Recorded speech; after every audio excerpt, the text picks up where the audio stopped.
Welcome to betPARX Saturdays here at Parx Casino in Bensalem. As you can see behind us, there's going to be plenty of college football. I saw some EPL earlier today.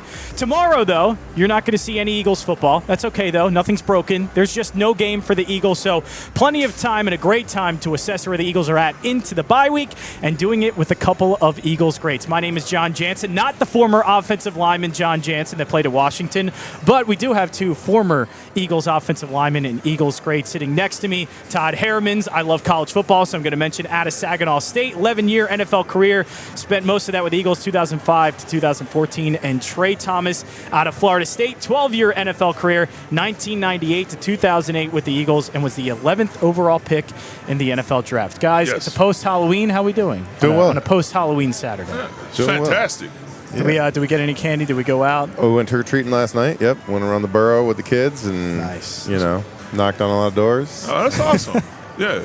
I didn't knock it. I stand at the street. Yeah, they run up the let sidewalk, the and then they come back, and you just kind of like wave at the parents that are handing out the candy, and you just keep it moving. Do you take the candy to the X-ray machine and everything? No, you good? You know what?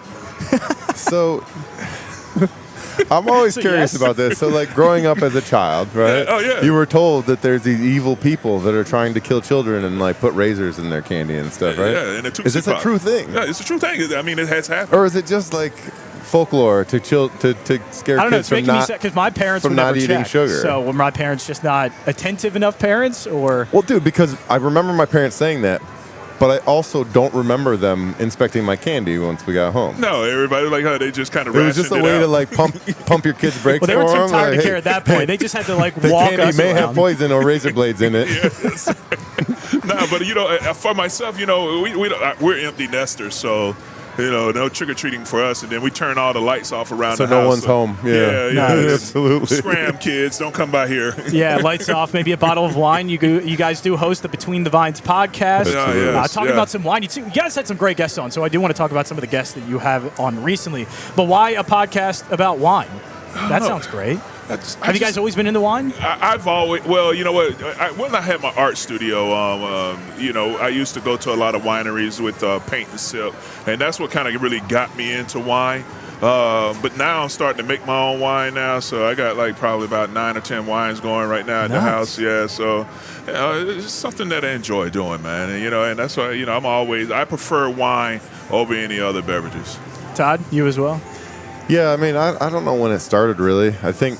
When I got in the NFL and I was starting to go to like nicer dinners. Yeah.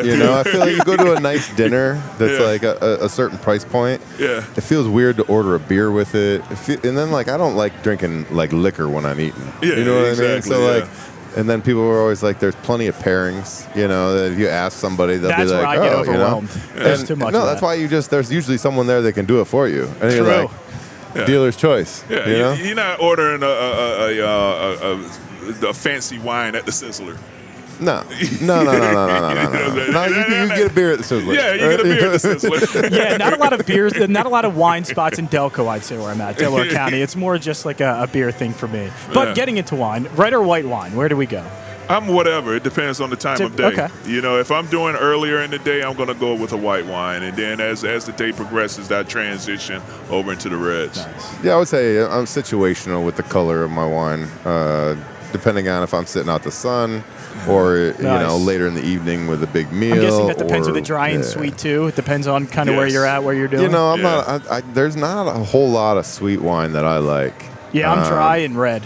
We did one a couple years, and I always pump my brakes at the sweet wine just because I can have a taste of it, but it's really hard to drink a lot of it.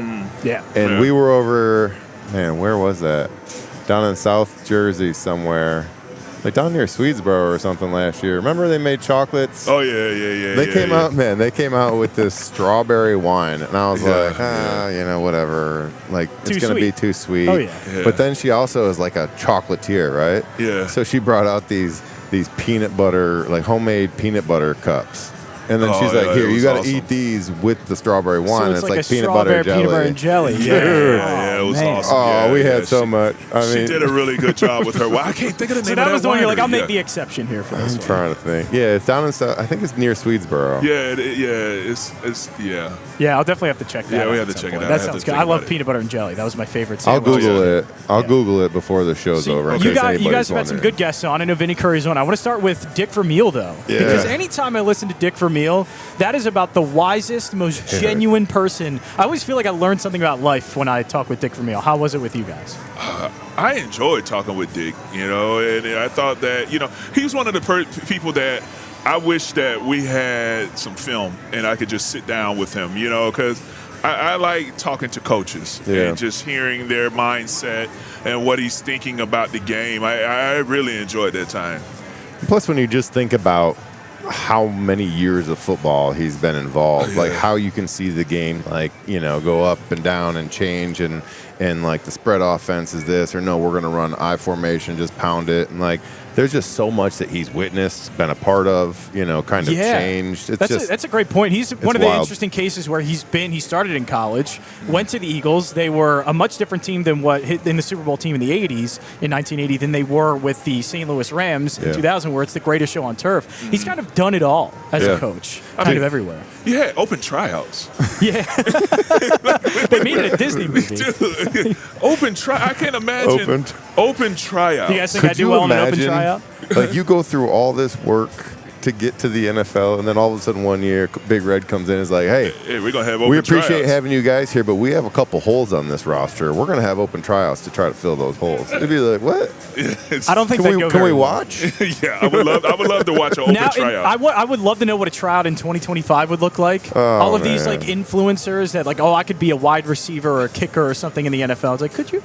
Could we see that on the field? I mean, try out for the Philadelphia Eagles, and then to see if you can go out there and practice a full live practice. That's what I was. Right? Yeah, because there are fast people in this world. Can you take a hit? There are fast people in this world, but like it's different running and trying to track a ball in the air. Oh yeah, dude. I would like to see him at punt return. Oh no! Because you got to have a serious sight. You know what I'm saying? Like you got to have a pair when you know that everybody's coming downhill and you got. You're to just focus looking on that straight ball. up in the air. Why do punt returners too always end up being some of the smallest guys on the field too? Like Britton Covey was not a big dude, yet he was back there at punt returner and It's less the bravest to dude. When you're standing there like a buoy out in the ocean, it's less to hit. He was elusive too, so that probably helps. So the Eagles are heading into the bye week. We are going to update you on college football, the games that we are going to be looking at mostly here for the noon slate. Penn State is on the road against Ohio State. That game, a little bit different of a game coming into it. In the beginning of the season, this is looked at one of the marquee games. Penn State obviously not having that kind of season, so we'll see how that goes. Ohio State, Penn State, Texas, and Vanderbilt. Vanderbilt's been one of the more interesting teams so far in the college football season. Diego Pavia, Heisman hopeful, but Texas, they do have Arch Manning back. Is their offense going to perform well with Arch Manning against a very good Vanderbilt Commodores team? SMU hosting Miami, a really good ACC matchup. SMU getting into the playoffs last year, ousted by Penn State. Miami trying to get themselves into it. And then the underrated one, most intriguing one in my mind, North Texas taking on Navy. Real quick, a story about the quarterback for North Texas, Mestemaker. He is a walk-on. He was redshirted last year. He is the starting quarterback, had 608 yards passing last year. He started a grand total of 0 high school games at quarterback. Wow. Going into it. Look he at had that. no film whatsoever. He walked on just because he knew somebody and ended up being this really great quarterback for a 7-1 North Texas team. So you have that, and then you have Arch Manning. And then Like it a was Jordan. that, yes. You know Plenty what? of high school, plenty of probably work with, I'm assuming, the uncles. Yeah. What's your take on Arch Manning? It's not. So I thought last year fundamentally things looked really good, and then coming into this year, I don't know if it was an injury or what, or maybe the pressure of it. Yeah. Definitely, it didn't look good. It looked way off from some of the stuff we saw last season. But then all of the mental stuff started to get into it. I just think it snowballed where it fundamentally didn't come into the season all that great, and then mentally started to get in his head. Yeah, I think so. I think, going into the season, I think everybody was ready to crown him the best thing ever. I was. To come, he's going to be the greatest. And I'm like, just let him prove himself. Yeah. And it just didn't materialize. But, he's still young, so yeah, it's time. I would imagine maybe another year in college would probably be a good thing for him. Another two. I mean, what is this? Yeah, another two. Take your time. Also has a great support staff, I would imagine. I mean, absolutely. I mean, the family, You would think that he probably has the tools to be able to straighten this out. Oh, yeah, absolutely. It's just happening in season in the SEC is probably a tough thing. The thing is, they've had a light SEC schedule so far. Vanderbilt ends up being one of their bigger games. He did beat Oklahoma, but he didn't play all too well in that game. So, yeah, Arch Manning, I think it's going to take another year. Yeah. I think this was a big learning lesson for him. But I do want to get to the Eagles into the bye week. No game to talk about tomorrow, but we do have a game last week, and probably the best game that they've had. And I can't wait to talk with you guys about it because I think mostly for the Eagles it's been the running game. It's been trying to get the offensive line going, and this game, perfect for it. I thought that this game, everything kind of came together. I thought that with Toth stepping in at center, I thought that this was one of his better games. I thought we mixed in the pin-pull blocking schemes, worked really well for us. You got Saquon to get over 100 yards. That was awesome. Also, I think we was just seeing Slim being able to be as active as he is as a receiver. I thought this was like one of the most complete games you've seen as on the offensive side of the ball. And without A.J. Brown. Yeah, and without AJ. Right. Absolutely. Imagine that. Yeah. So imagine that, Trey. Yeah, without A.J. Brown, because I know everybody's talking right now, do you put him as a possible trade piece?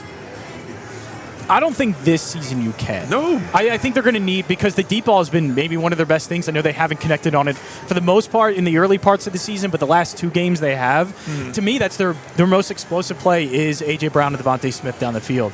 I think it'd be hard to trade them. Yeah. But, I mean, it's enticing because I have no idea what's going on with AJ. He has a good game and immediately starts going on Twitter about it, that they're not using him the right way, or at least cryptically tweeting and implying that might be the case, and then being out the next week because of an injury. We haven't been able to see him. So it's been interesting. It's just a tough scenario. I mean, it's a good scenario to be in, but also it's really tough. Obviously, he's like one of the best receivers in the league, right? There's no questions about that. We look really good without him also, though, right? And, like, you're kind of like, well, could we build this momentum without him and then be that, like, get that playoff momentum rolling right in the Super Bowl? Or, if we keep him, is he going to, like, buy in and produce for us and we're still going to continue, like, hitting as an offense like this? Or is it going to be a distraction in 4 weeks again? You know what I mean? Yeah. It takes us off of our momentum into the playoffs and stuff like that. That's tough. I'm glad I don't have to make those choices. Yeah, that's a tough one. You guys are, I guess, used to wide receiver distractions. Yeah, and I think that you've learned by the way the situation happened with T.O. and McNabb you don't trade a player like that. It would have to be really bad before you have to let him go, because I think the situation with T.O. could have been handled better. Absolutely. Much better within the organization. But, with A.J. Brown, I think that he just means too much for Jalen Hurts for him to get rid of him. Yeah, and I think that's a really good example of the T.O. thing. And not just all the off the field. I know that created headlines, and, like, still one of the most memorable moments is him working out in his driveway, all of that. But I think the after effect of that was you guys had to adjust without one of your best wide receivers, one of the best players on the team, and that took a long time to adjust. I don't think the Eagles have the luxury of making that adjustment. Even though they have Devontae Smith, they have Saquon Barkley, they have Jalen Hurts playing extremely well, I don't think you have that luxury to adjust losing a player like that. Well, dude, think about it. If you move on from him or something like that, and then all of a sudden something happens to Smitty or something happens to Dotson or one of your other weapons that you're like you're banking on. Yeah. I mean, that's just we're in trouble. Yeah, exactly. You're looking at Dotson like, all right, it's on you. Here we go. Yeah, I don't know if I'd be comfortable with that. But Dotson's a good player, too. Yeah, but he's great. To be able to step up in that kind of role, I think most of the time we've seen if there's a wide receiver down, like Grant Calcaterra has to step up just because he's such a smooth pass-catching tight end. The interesting thing with tight ends, too, want to get into X's and O's a little bit, they were taking an extra offensive lineman on the field instead of a tight end. I don't know how sustainable that is long-term because you want to have as many pass catchers out there, especially if you're going to do play action under center. But what advantages did that give them, especially because I don't think, especially Grant, has not been blocking all that well in the running game? Well, having an extra offensive lineman on the field doesn't necessarily mean that he can't go out and catch passes. That's right. Are you saying that as someone who has done that before? I'm just saying. Because you do have 2 touchdowns. He is a weapon. He is I did still a look weapon. that up. I made sure to know. Todd does have 2 touchdowns. As long as in he's his NFL reporting career. in, he is still a weapon. Yeah. And you can lull defenses to sleep by that. They're like, yeah, he's reporting. Okay, it's a run play. Yeah. No, Is that what always you would tell the quarterback, like, hey, I'm still on the field. I'm a weapon. We only did that in short yardage, but it was awesome though. Yeah, I didn't even block anyone. Yeah, I just wanted to watch Todd score. Yeah. Thank God it was a play where we could just wad it all up. Yeah, we just wad it all up and hey, let's watch Todd score. Bro, one of my favorite pictures is me like about to crow hop to spike it in Seattle, and you're like on your knees in the background going like this, arms up in the air. So why did they pick you though? Was it? Have you played tight end maybe previously that I don't know about in Saginaw State? They were just, hey, Todd's going to do it. My freshman year of high school, I was tight end, and then the varsity coach told my my JV coach, that's not going to work. Hey, put him inside between the tackles. He's never going to play tight end in this program. I was like, I would say it worked out for the best, and you also proved him wrong at the same time too. You caught touchdown passes in the NFL. I mean, dude, 2. Anyway, moving back to your question, I didn't want to make it all about me, but dude, I actually like the changeup. Having a heavy package that you can throw out there, and you could just be like, hey, we are going to run the shit out of the ball right now. We're bringing extra troops out here to do it, and just basically like, when you have a confident team, you could tell the defense what you're going to do, and then like they still have to stop you. Yeah. You know what I mean? It's kind of what they did last year, and that's been a bit of an adjustment for them. It's kind of like they don't have that. Everyone knows we're going to do this. You have to stop it, type of thing. But I think you bring Fred in, and they came out, and I thought that he was blowing guys off the ball because he is a very good run blocker. He's good at pass protecting, but they did give up a sack with him that one time because he had a dual read with the tight end. Linebacker came late, and he got lost trying to help the tight end in protection. So that's things that you're going to have to continue to work on as you work through this progression. Yeah, it is also different protecting from the tight end position than it is a tackle. Your angles change, and a lot of people don't think that. They just be like, oh, you just kick straight back. But no, the angles are completely different now. Like coming underneath is so much shallower than, and it's tough. So like unless he's getting a lot of tight end position pass sets, that's tough. I'm just glad they're going under center. I know I'm a younger guy, and maybe I should be more about spread offenses. I love air raid offenses in college, but in the NFL, I like under center. I like being able to run the ball under center. Heck, get me a good fullback. Pat Ricard, incredible fullback with the Ravens, just came back, and I think he's made a big impact for them. But what has under center kind of done a little bit different for them? Because I know they've been trying with the RPOs, and this season hasn't been necessarily too successful. I think them adjusting and going under center more was big time. I think going under center, going under center, I think it helps with changing up how the defensive front is going to line up. Because most of the time, if you go into gun situations, if the back is to the right, then 9 times out of 10, that means that you're going to get a 3 technique away from the back and a 1 technique to the back side. So that makes it harder to run combination blocks and all that other stuff because it kind of thins out your offensive line. So I think when you go underneath center, then now you can kind of change the run based off of how they line up, and it makes it a lot easier to adjust to the way the defensive front lines. Yeah, and I think the play action works best off of it too. I know RPO can work, but under center, just having it looks better when the quarterback has his back to the defense and then all of a sudden turns around, it's a pass play. I feel like the NFL has kind of been slowly working towards under center more and play action than it kind of has been. Yeah. I think that's why you're seeing success with Kevin O'Connell a lot. I even think Kyle Shanahan's been using it a lot with San Francisco. It helps out a lot more. And I remember back in the day, Peyton Manning was the absolute best at play action because he can show the defense's back, they think run, and then all of a sudden it's something completely different. And the way that you can hide the ball from the defense and with the fake handoffs and the like dragging your hand and like holding it there, it's wild. But I really think that you need a decent balance of both. You know what I mean? I mean, you're under center, you're shotgun. One thing that, like Trey said, when you go under center like that, I think it's not as predictive. You know what I mean? Like once you're back there and your back's on one side, it's, you're going to run it one way or the other. You know what I mean? There are certain things with cutbacks and stuff, but it brings a little more uniformity when you can go under center. Yeah, and the Eagles finally putting together a really great game. I don't think we've seen that yet. 38-20. I think we got some waters here as well for each. I know you were all thirsty. right. Hydration. Thank you. Hydration's a good thing. But yeah, I think the Eagles, it was their most complete game of the season. And I think that needed to happen going into the bye week. So I guess I'll ask an assessment of the Eagles going into the bye. Is it positive? Are there still some things you're worried about? I know for me, going into the last two games, I needed to see more out of the passing game. Definitely wanted to see them run the ball like they did against the Giants. But I think I've seen mostly them answer those questions heading into this bye. I'm in a happy place with them right now. I think that the AJ Brown drama, I think we make more out of it than it really is. I also think that the stumble that we had 2 weeks in a row earlier in the season was good for this team. I think it kind of helped us, realign, settle down, not play with so much pressure to run the table or something like that. And just before the bye right now, I just really think that things are starting to get figured out. We're getting healthy. 1 week with Toth at center, I think, a whole week of practice. All the reps he's getting right now is just all beneficial for us. You know what I mean? Especially we're going to have so much more depth going into, if Cam gets healthy and gets back out there going into the playoffs because all these reps that Toth is getting.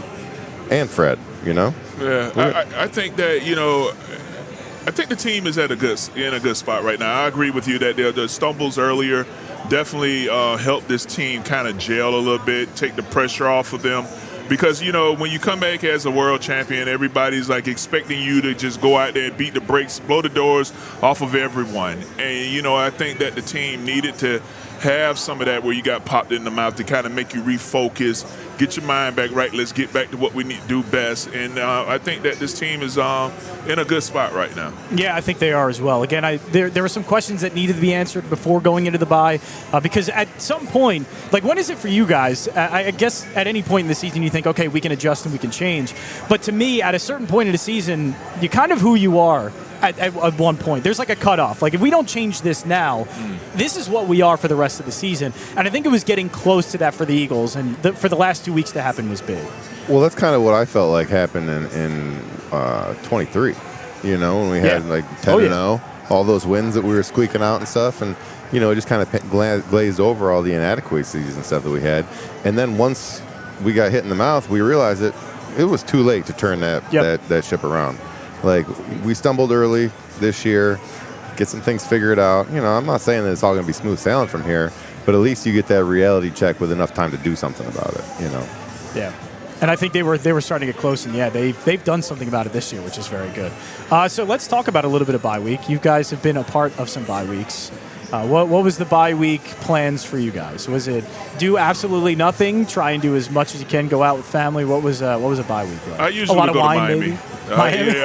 Yeah, for us, hopefully it wasn't a practice or anything. Yeah, depending on what the coach gave us. Yeah. Hopefully we were doing well where Big Red would give us some time off. And then if so, then I would shoot down to Miami usually with my family and just kind of hang out Miami's a little bit. Miami's a good spot to hang. Yeah, majority of the time. I feel like we got the whole week off, right? There wasn't too many. No, well, we had to practice. Even if we were in a bad spot, he'd be like, "You guys need to go clear your heads," maybe come back a day early or something. But I was all over the place. Sometimes I go out to California. Sometimes I just stick around here. I usually went somewhere. California, okay. I was young and wild. Having a good time. So you're young and wild. Just California is the place to go. Well, it was fun. Miami. I mean, if you're young and wild, Miami's not bad either. Yeah, San Diego's nice. Yeah, San Diego's a beautiful city. Yeah. The Gaslight District. Yeah. I wish the football team was still in San Diego. I wish. Yeah, Not two teams in absolutely. Los Angeles. I know that for sure. Yeah. You guys don't feel the same way? Not as much. You guys weren't a fan of Qualcomm Stadium? I got engaged one bye week. That's what I did you that. really? Yep. Got engaged on a bye week one year. Oh, that's awesome. Yeah. That's pretty big. Went to Paris for 5 days. All right. Okay, that's a great got bye back week to work. story. Yeah. Any great. life-changing That's probably events? my most memorable bye week. Yeah, no, I I didn't do anything like that. I was in Miami eating frozen grapes by the pool. Trey was Ooh, focused. frozen grapes? Yeah, Okay. frozen grapes, yeah. Yeah, that sounds good. All right, so we are here at betPARX in Bensalem for betPARX Saturday. That's Todd Herremans, Trey Thomas. My name is John Jansen. There's always another way to win on the betPARX online casino and sportsbook app. betPARX is the only app I ever recommend. It's all about the live bet. But bet while you watch all the action on Pro Football Sunday in New York.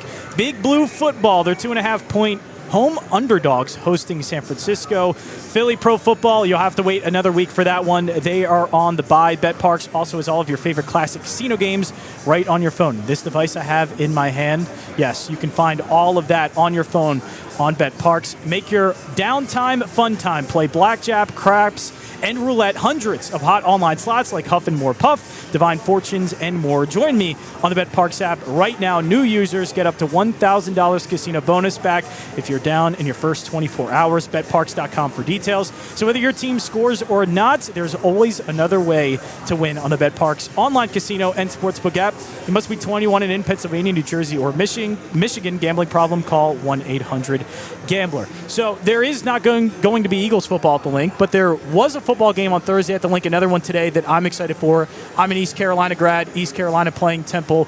I imagine, though, there were more fans at the Norfolk State and Delaware State game, and also a big fan in Trey Thomas. How was that atmosphere? Deshaun Jackson and Delaware State, Norfolk State, and Michael Vick. Yeah. That was a really cool moment for those two. It was awesome. I thought that salute to the Eagles for even Mr. Lurie and them for even making this happen. Yeah, that's really cool. I thought that was really cool to have Deshaun Jackson and Michael Vick to come back there and play that game. It was a fun game. I think Deshaun Jackson has done a really good job down there at Dell State in turning that program around. I've gone down there to his practices, and to see Deshaun Jackson in that role.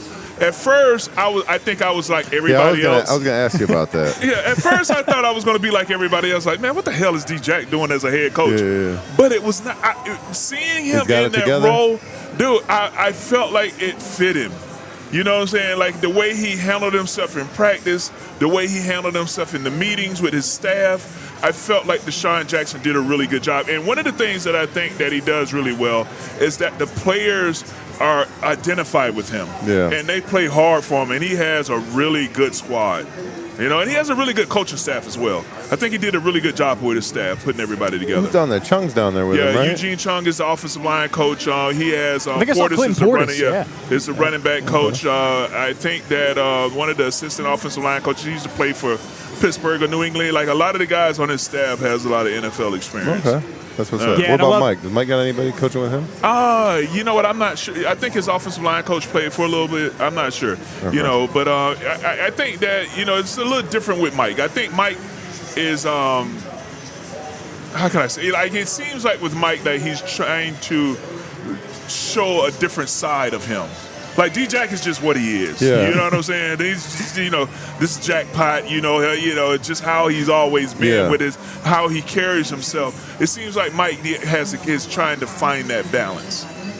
Yeah, you mean like from player into the coaching ranks type thing? Yeah. And I think that because it's going to be interesting to see how Mike continues to progress. And I think that one of the things that hurt Michael Vick is that he fired his defensive staff after like week 5. That's tough. Wow, really? He fired his defensive coordinator and maybe a secondaries coach, something like that. Like in mid-season. That's always tough to do. Unless you got somebody that you had in mind already. Yeah. I wonder if that was the case. Like if he had a staff he wanted to bring in, but they were like, you got to keep this staff.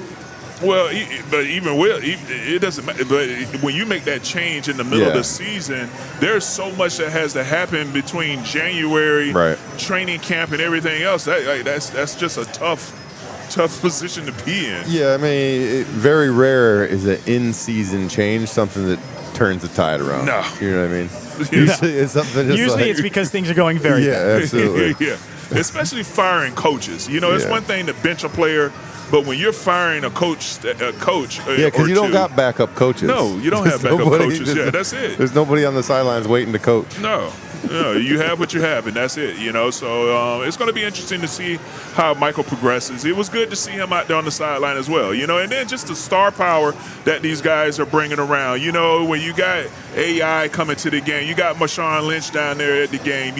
I think what they're doing right now with the HBCU, how how schools. It's like the Deion Sanders effect right now. Yeah. Yep. And what he's done with the HBCU programs, and I think that it's been awesome. You just had FAMU where my parents went to school. They hired Charlie Ward as the head basketball coach down there. Wow, really? James Cozier, a guy that I went to school with, is the head coach down there at FAMU. So it's interesting how the HBCU program right now is starting to get a lot of publicity and getting a lot of involvement right now in some of the major sports markets. Yeah, and I know the Deion stuff was interesting because he did end up leaving it. And for as much as he helped build up kind of the HBCUs a little bit more, brought definitely a lot more notoriety to it, a lot more media to it, ended up leaving. But I think HBCUs have done a great job. Deshaun Jackson now getting the opportunity and doing well with it. Michael Vick getting the opportunity. Who knows? Maybe you getting the opportunity, Trey, or somebody. But and the good thing for Deshaun too is if it really takes well with it. I mean, those guys are moving up. There's plenty of coaching opportunities as well to move up into the FBS. And I think Deion's again showing that yes, you can learn to be a head coach. You can move up and continue to be a good head coach in Colorado. And I think even though Deion Sanders' team isn't having a great season right now, I think he's done a phenomenal job. Absolutely. That was almost a 3-win or no-win team most of the time going into those years before Deion got there, and has completely changed things around to where they're winning multiple games a year. Yeah. So I think it's an interesting thing that's been happening. I actually think you're starting to see a shift, and I don't know if it's a trend because it's working in a couple places, but do you feel like you're seeing more players get into like head coaching roles and stuff? If you think about in the NFL, there's more players that are getting, younger guys that are starting to work into coaching roles. Also in the HBCU, there's a lot of them, but it's weird when you look at like college football, right? Like the big schools, like these guys aren't players. No. They're not players. They're career coaches. They're like businessmen. Yeah. You know what I mean? Oh, yeah. Look at Dabo Swinney, Brian Kelly, exactly. Ryan Day, mostly like CEOs. But I feel like that type is a little bit being shifted out. It's that's more what like, I'm saying. Like, it's we more might be watching the shift right now because you're seeing what's happening with the transfer portal and stuff like that. You've got to get these guys to want to play for you. You have to have some sort of attraction to them. You know what I mean? You have to not only just talk the talk, but like they have to know that you've also walked the walk. You know, you have to get these college players. You have to earn their respect to want to stay and play with you, or else you're just going to pop over to another school. Yeah, I think the Nick Sabans of the world, and I'm sure Nick Saban played. Yeah, he did. Well, I mean, we looked up to see if Vermeil played, and he played a long time ago. Yeah, but now he doesn't have like an accomplished career like a Deshaun Jackson or Mike Vick. Yeah. They're not Pro Bowl caliber, all pro players that all of a sudden are going into coaching. Yeah. There were people that loved the game of football and couldn't fulfill their like dream playing it. So they were like, I want to do this. Yeah. You know what I mean? Well, and especially college coaches, they'll end up being grad assistants, then move their way all the way up to being that. Lincoln Riley's a really good example. Grad assistant at Texas Tech, now head coach at USC. So, there were college football is at a very interesting spot right now. Do you guys wish you kind of would go back to college football now? Playing at this era? I think get it paid. Get paid. Absolutely. Yeah, the money that you get paid. Transfer wherever you want. Yeah, that would have been awesome, to get paid like that.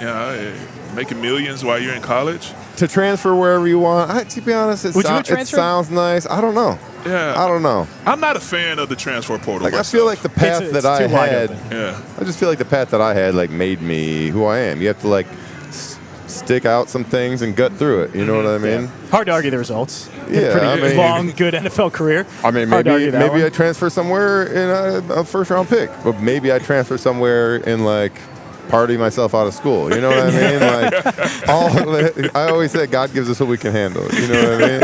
At that point, that's all you can handle. And God felt like I needed a Division II college experience, and that's what I got. You know? Trey got to handle Florida State. That's a big. I made it out. I made it out. I made it out. I'm banned from Enterprise. I can't rent a car from Enterprise, and I could never rent a house in Tallahassee ever again. So I don't know if there'd be no reason to go back to watch some games right now. Not too great. For the we're struggling right now for the Seminoles, man. Have we caught up on Saginaw Valley State? Do we know how they're doing?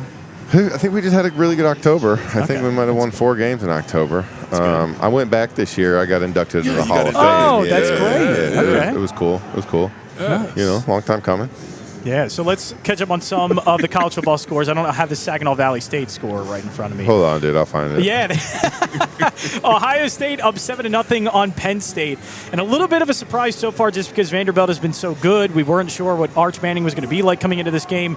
Arch Manning so far, 2 of 5, 88 yards, but he does have one score. Texas up early, 10-0 over Vanderbilt. So that's the score. Arch Manning. Yeah. Are you rooting for Arch Manning? Is this the one where you kind of root for him a little bit? I want to see him do well, man. Because, I mean, it's so much pressure, and a lot of people put all of that pressure just because of your last name. Yeah. It's the most pressure I've seen on a quarterback ever in college I just want to football. see him do well. I want to see the young man do well. Yeah, so far so good in this game. And I think there's been progression throughout the season. It's just going to be tough to get it all together in one. So far, though, they're getting it together in this game. They're 6-2 so far, 3-1 in the SEC. So this is a really big matchup between two Southeastern Conference schools. Miami is on the road taking on SMU. Miami up 7-0 right now. Carson Beck 5 for 6, 63 yards and a score. So yeah, Miami is looking like a college football playoff team. They had that one blemish, one loss, but this would be a big one against SMU. SMU's not all that great, not in the top 25, but 3-1 ACC play. Do we have a Saginaw State? The home of Eric Dickerson. We don't have a score right now. And then also West Virginia on the road. West Virginia is 2-6 this season. They're 0-5 in the Big 12. They're taking on Houston in the top 25. They're 7-1, 4-1 in the Big 12. They're in it for the conference. West Virginia's up 14-0. Okay. Oh, that is the toughest part of college football. Is it can happen anytime. Yeah, it can happen anytime. I'm interested to see what Miami continues to do. Like the right tackle for Miami is Francis Cece. He's one of my guys from IMG, so I'm always rooting for him.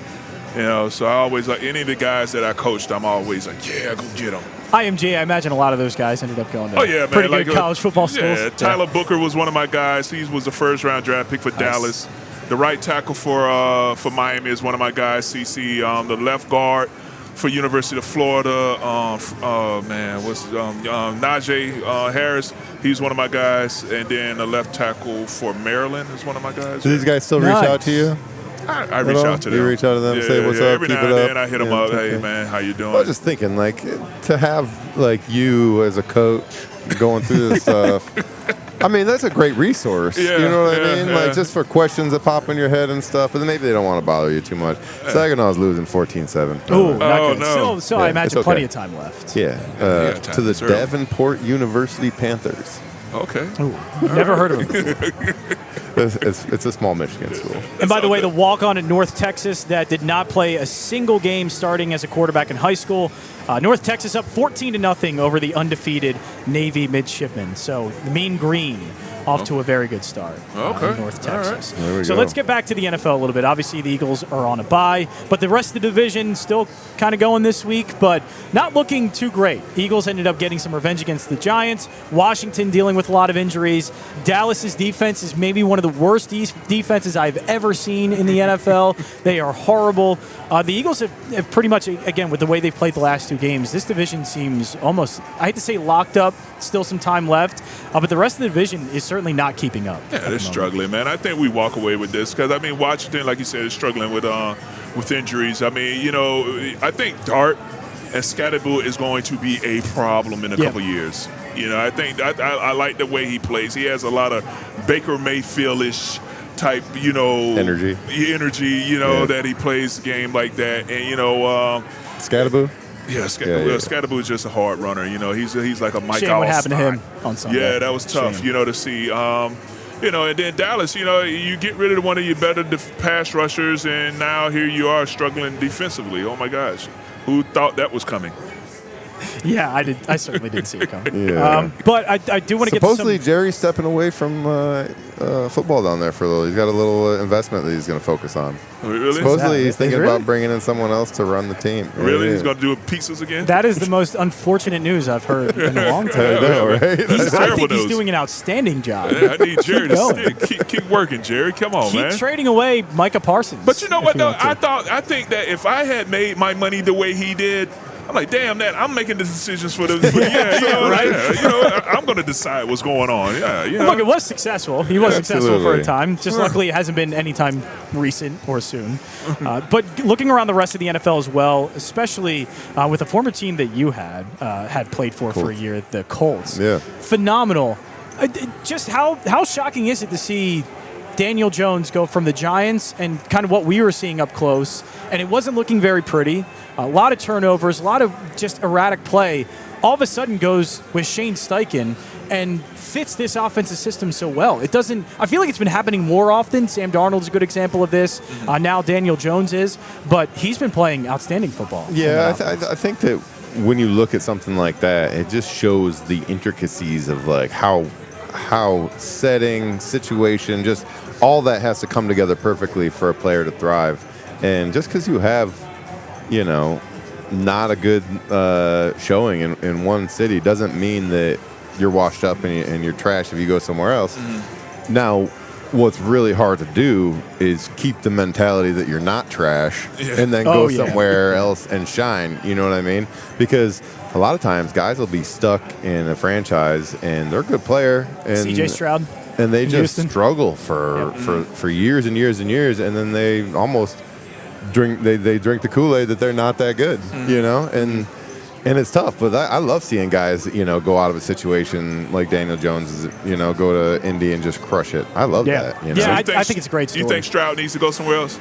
I think so, especially with that offensive line. And that's why I hate when everybody goes with the Jalen Hurts thing, he needs stuff around him. Every quarterback in the history of the NFL has needed an offensive line, has needed wide receivers. McNabb is another good example. Going back to that. Quarterbacks that win it by themselves. Yeah, the only one that I can think of is Patrick Mahomes did some pretty wild things a couple of years ago. I think that Eagles team was much better than Kansas City when the Eagles lost to Kansas City in 2022 or 2023.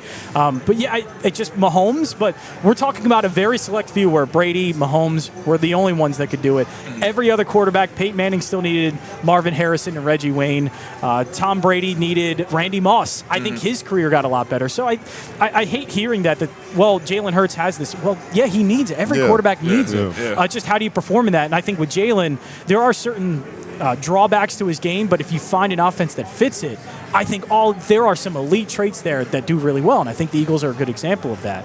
But yeah, I think Daniel Jones is another good one, where he finds something that fits what he does. I think if he sees his read right, he is a very accurate thrower, and Shane Steichen's great. What have you guys seen with Shane Steichen's offense? Because we've seen it up close here. What makes it so good?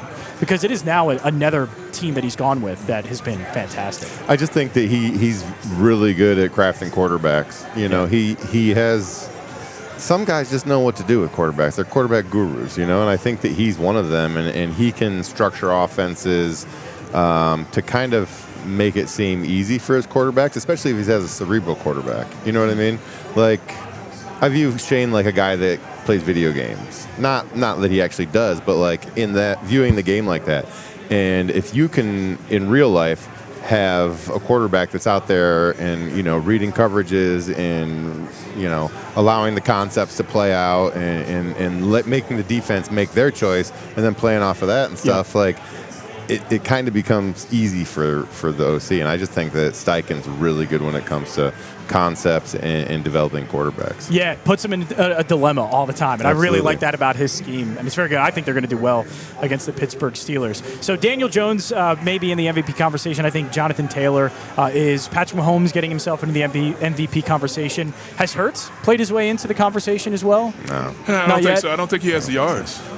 I don't think so. I also think with the roster, I think that's a negative against him for the MVP. Not that it's his fault or anything. Yeah. I just feel like when people, they give credit also. It feels like they discredit, the pie chart of who deserves the credit. It just feels like Jalen gets less than everything. Yeah, exactly. Well, you got Devontae Smith and A.J. Brown and Saquon Barkley and your backup running backs running for 100 yards. And you got 5 All-Pros playing offense. There's always dispersing it to everywhere else. I've never seen you have 5 All-Pro.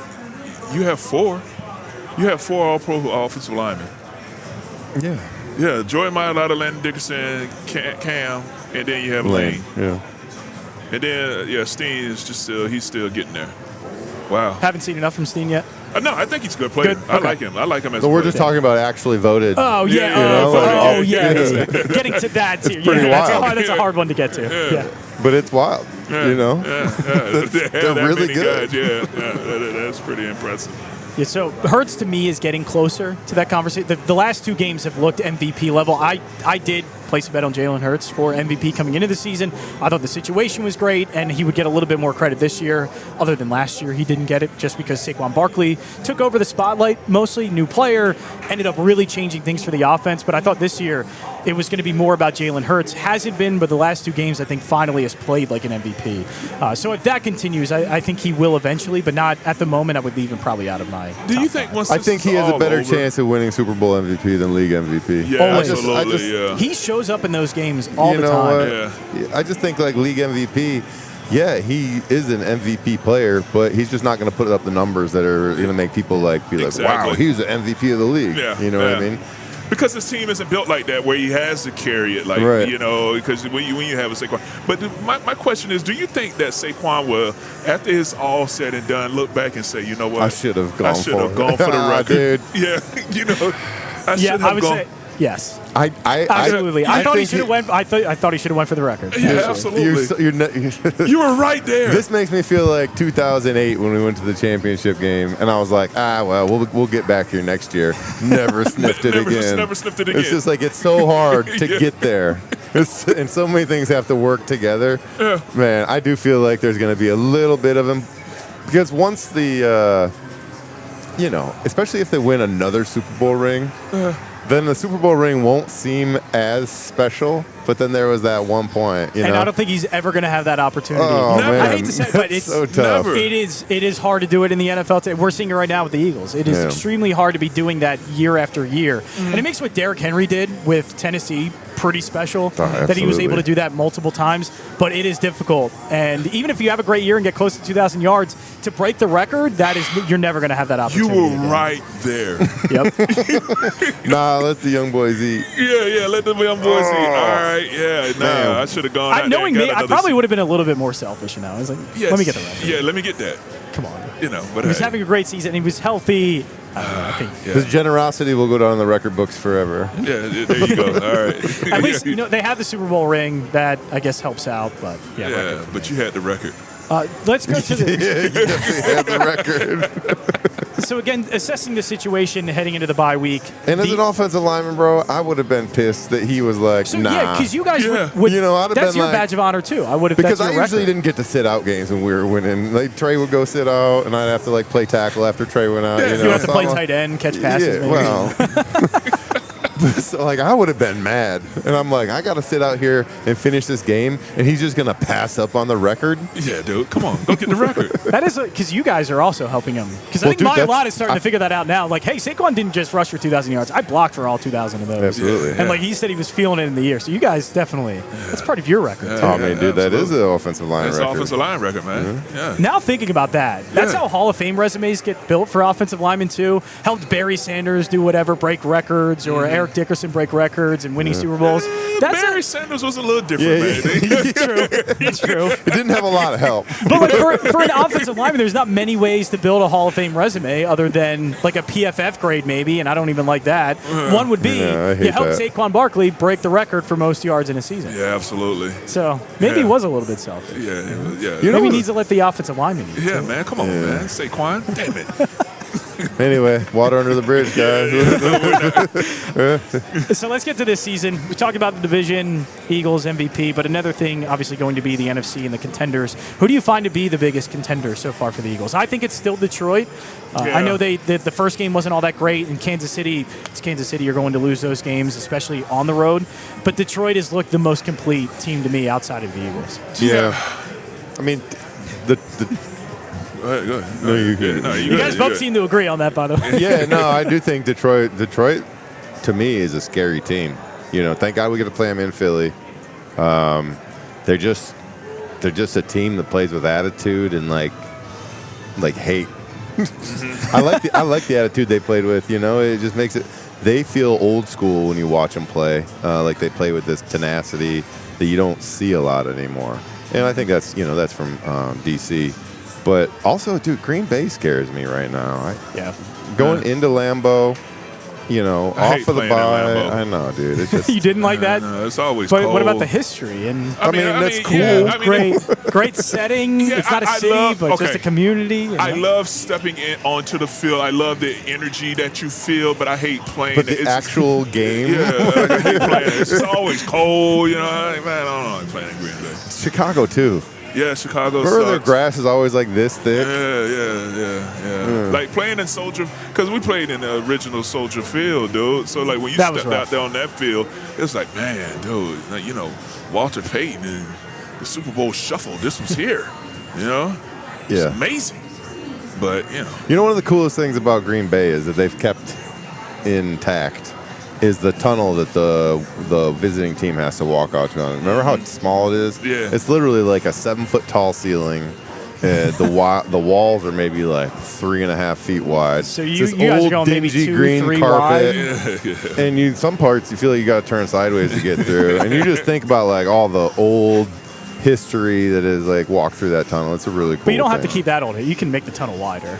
You can still preserve I the want to history. make them uncomfortable. It's like when you put the guests, you put the visiting teams in the pink lockers. Yeah, absolutely. Yeah. Absolutely. Yeah. I'm surprised they don't bring the ceiling down and make them crawl through one point. Yeah. Like an old, like a haunted house. You get in there and the walls start closing in on you a little bit. At least did you guys have to play in MetLife Stadium? That seems to be the least popular one at the moment. Yeah, we played MetLife several times. Yeah. Good, not playing good, on that fun. turf. No. Turf.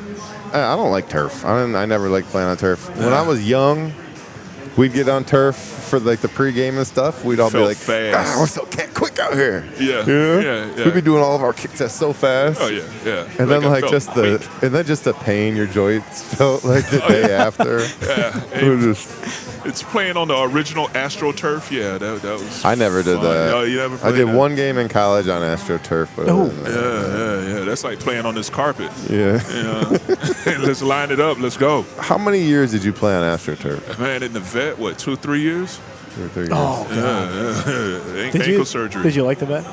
Man, I love the vet. Did you? Okay. The vet was awesome. Hey, the vet was a baseball stadium but I too, loved right? it. It Yes, was it like was. a coliseum. Yeah. So let me ask, was there a dirt patch or did they cover it up with They turf? covered for it the with game? turf. Oh, really? Yeah, so it wasn't like when you go to San Diego. Or Even though I missed Candlestick or that. whatever. Yeah, or the Coliseum in Oakland would have that as well. Yeah. They'd have the baseball stadium. Yeah. You'd have dirt all down the guys' jerseys. Yeah, I we like had that. it like you were playing in midfield. Yeah. It was totally different. But no, you had it all covered. No, okay. But then you had like little pots in the turf that was just like little divots, and So but was the turf that covered the dirt softer than the turf that covered the concrete? But like with that AstroTurf, man, you fall, man, you getting stripped to the white meat, man. Take you all. I imagine the crowds were a little bit rowdier back then. Yeah. That's why I love the vet. I've heard stories. Yeah, the vet was awesome, man. It was. I enjoyed how everybody was on you. I like those type of stadiums where it felt like everybody was on top of you. A little bit more intimidating, I would imagine, for other makes teams it harder. coming in. Yeah, it makes it harder. I wish we were better during the vet times. Yes. Yeah, that would have been a towards the tough end. place to play if you were If we were killing good, it. man, yeah, we were 3-13 my rookie year. We sucked. We were So did It it got feel better, like though. so was it more of an upright stadium? Like they felt like they were right on top of everybody you? was like right on top of you, man. So it was like an old school, that's like cool. I'd be Coliseum terrified. type So I'm vibe. not good with heights. So as a fan in the stands, I don't know if I could have done that. 'Cause I went to Dallas and went to Jerry World a few years ago with Green Legion, and that stadium was just like it was a steep. Like climb up, and I thought I was gonna like if I fell back, I thought I was gonna fall in the middle of the stadium, and I did not like that. Somebody actually fell on top of me. It was like this is not great. You thought How they were can- gonna take you down? Yeah, I thought so. I was like, oh my god, I gotta hold on for him Grab so he doesn't something. fall off over the ledge. Yeah, I was. That was not fun. So those stadiums, I guess, good for players, not good for fans. Not great for me trying to balance like a drink and food in hand. Other than the vet or the Link, what was the favorite stadium you played in? You know what? I always enjoyed going to Dallas and beating Dallas in Dallas. The old Cowboy, old Dallas, the old Cowboy Stadium. Dude, I really like Cowboy Stadium. I thought it was cool, even though it was turf. Yeah, Dallas Stadium. The new was one you're talking, the new no, like the old one. Oh, the old one. The Okay. old one. Yeah, the old with one. the little window up top. Yeah. And like as the sun moved, you could see that like window, the shine. Yeah, that was cool. And the way the field was crowned. I always enjoyed breaking on their 50-yard line. when we would break on Just the 50-yard line. star out there. We would jump around on the star. Absolutely. And T.O. had his moment out there. Incredible. We'll that never was forget that awesome. moment. And then we rolled up. Who was that? Chris Canty. We rolled up that one time. We blew him up. Yeah, it was awesome. I enjoyed going into Dallas. It's funny you remember that play because I remember that play, but I never bring it up because I feel like Trey's had a million of them. We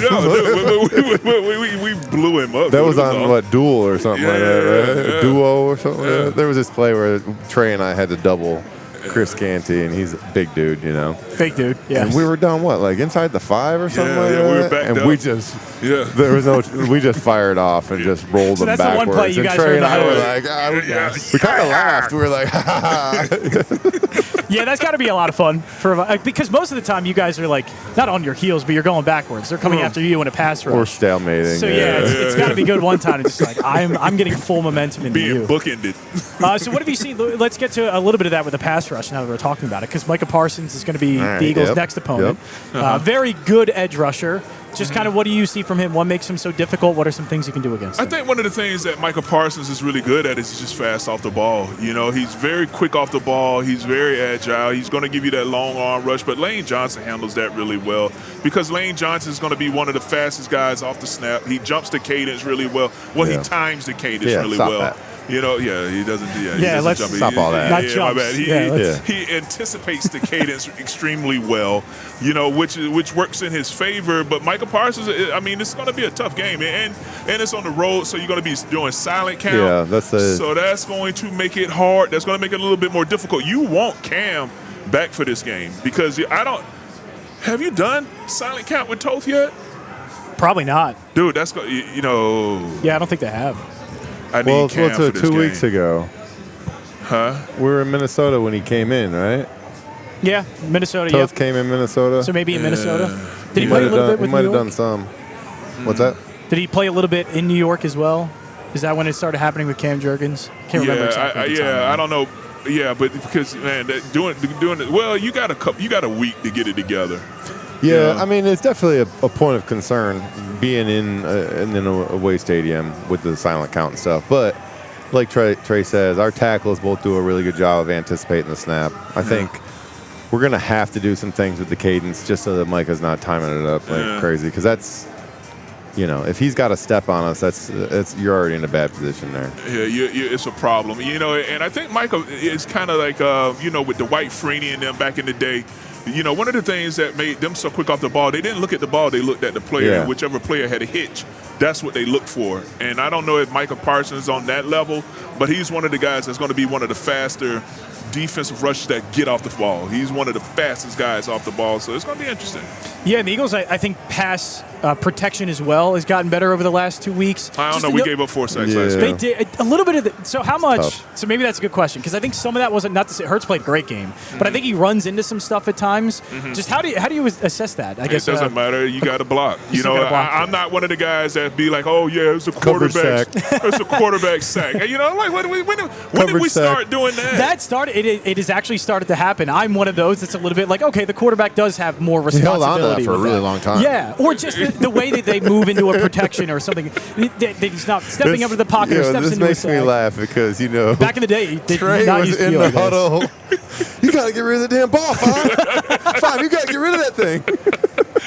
Five, throw the damn ball, man. It's a lot different when you're fighting for your life back there. And then we get in the meeting. I'm like, Juan, man. Hey, dog. He was holding up Juan. I'm like, I don't give a shit. Yeah. You know what I'm saying? Like 1 hitch, 2 hits, 3 hits. I don't give a damn how many hitches he take. It could be 1 hitch, 2 hitch, 3 hitch. You block. Oh my gosh, that is incredible. So McNabb would hold on to the ball. I mean, he's notorious. Yeah, he would hold on to the Because ball. McNabb has the longest play from snap to throw in NFL history. 14 seconds, and then you had his 7-step drop was like 10 yards back, man. It made it hard. Yeah, that was a deep. Yeah, dude, his 7-step drops were deep, man. And now this was a different era though, because like we were doing 7-step drops from a 3-point stance. Yeah. So it's not like absolutely. how everybody now plays from a 2-point. Yeah, it's like 3rd and long. Yeah. Hey, make sure your hand's in the dirt, T. Yeah. Get down in a 3-point stance. Dude, it's 3rd and 15. Why are we in a 3-point stance? We're not fooling anyone. Yeah, you gotta Right, run it. and that's what Vermeil was asking us about, like what we thought about the 2 points and the 3 points and stuff. And I was like, man, I love it. Yeah. I love running out of a 2 point. Yeah, I think it's beneficial. Like if you can run out of a 2 point, as a coach though, thank you. As a coach, I always wanted my guards hands down, and my tackles can play up. Yeah. Because you're the tip of the spear guard. I'm using your term right now. Tip of the spear. Well, yeah. Which is a hardball thing too. Yeah. The T-shirts from special teams. Yeah, tip of the spear. Yeah. Harbaugh used to always have some great speeches, dude. Like I would sit in his meetings. Harbaugh is a leader of men, dude. I would love. But I'm assuming this is John that we're talking about. Yeah, John Harbaugh. Like, dude, he had really great speeches, man. It was always really awesome pre-game speeches. I imagine Dick Vermeil probably had a few good. Oh yeah, Dick Vermeil. Yeah, he was awesome, man. I enjoyed talking just strategy with him, and just even with offensive line play, offenses as a whole. Just talking about how guys don't go on first count anymore, or how effective it was, and just how much work it takes to even get offenses to the amount of work that is needed to develop players. It was awesome, man. I wish we had a clicker and some film. I would have had a blast. I bet he'd do that with you. Yeah. So you guys also, who was your latest guest on the We had Vinny Curry. Vinny Curry was awesome, man. How is Vinny doing? Vinny was awesome. He was awesome when he was here with the Eagles, but good player too. Dude, Vinny was a really good player. I think one of the coolest things, I was telling them this on our podcast, is like I remember when Vinny came in. And they were like, yeah, there's this DN from New Jersey. He played at Marshall. He grew up an Eagles fan, and now we drafted him. And I was just sitting there thinking to myself, like, man, that is the coolest shit ever. Yeah. So you grow up, and now you're playing for the team that, like, and the majority of his career he played here. And then he retired, back home. Won a Super Bowl. Yeah, Super Bowl champion. I think he might have went to Tampa, then came back. I think, yeah. 1 year at Tampa, then came back to the Eagles for a couple of years. Yep. 1 year with the Jets, but most of his time here in Philly. Very successful career too. I always liked him because he's a big wrestling fan. Not big into WWE, so he was big time into that. So I think when WrestleMania was here in Philly, he was all over that. Obviously, Jason Kelsey was. He was all over that. You guys aren't wrestling fans? No, I never was. No, wine and wrestling don't pair together, although. Yeah, that was never my thing. I never, even when I was young, I really was. I guess when I was young, super young, like we got into it, But when I was young, I tried to get into it, but then I like the characters, but then at the same time, I don't know. I just felt like it's obviously fake. Well, what do you take me for? Some sort of idiot that it's not fake. It's scripted. I like to say scripted. I understand that, but I don't know. As a child, I was very, very orchestrated, synchronized. Yes, it's a nice dance. It's a cool product. It's a cool product, but the fact that they called it wrestling, kind of I was like, dude, that's not wrestling. Yeah, you wanted the Roman Greco. Yeah. Yeah. I don't even know who that is. What is it? Roman Greco? The true sport. True wrestling. I'm assuming you didn't talk about too much wrestling. What did you guys talk about with Vinny Curry? What are some of the things? Football, man. Yeah, because to me, and we talked a little pass rush and just talk a little football, because I think that I feel like the team is missing his style rush with Vinny Curry, even with Josh Sweat, having those tall, lanky rushers that have the long arms, that have the length. I think that this team is missing that style rush, So we talked a little bit of that with him, just had him experience some wine. It's always interesting to have someone that doesn't drink a lot of wine, and we're not wine snobs, so I love hearing someone describe wine, that's great. I like that. When we have a guest on, it's like one of our things. We're like, hey, why don't you use some descriptive words and tell us how that tasted? And then it's pretty funny, Are you guys able to do that very well, like a descriptive? I always like reading how they describe the taste of it. I mean, yeah, but it's always the same the same tag words. There's definitely a bunch of buzzwords. There's a robust profile to this. The tannins. What's robust? Smoky? Is that when you're going to be tasting some rock fruits here? It is definitely picking up the rock fruit with this wine sounds great. Whatever wine leather. There's a tinge of leather in it.